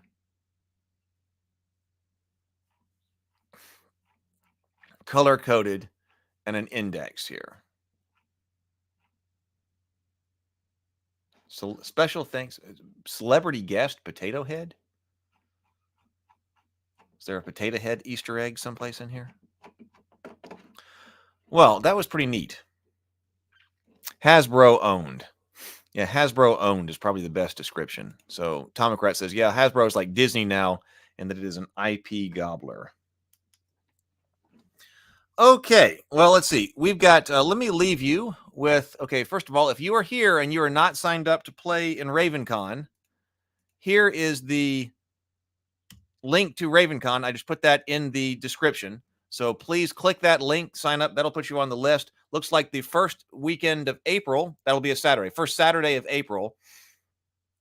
Probably do it about the same time that we did last time, which was like 3 Central to, we played until I think 9 or 10.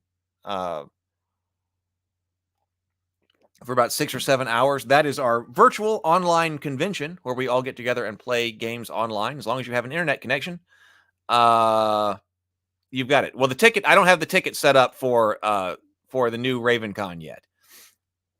So you'll get emailed if you sign up over here. If you sign up on that page, not only will you be entered to win a free ticket, but I'll let you know, everybody know when tickets are available. So if you're signed up on that list, you'll be the first to know.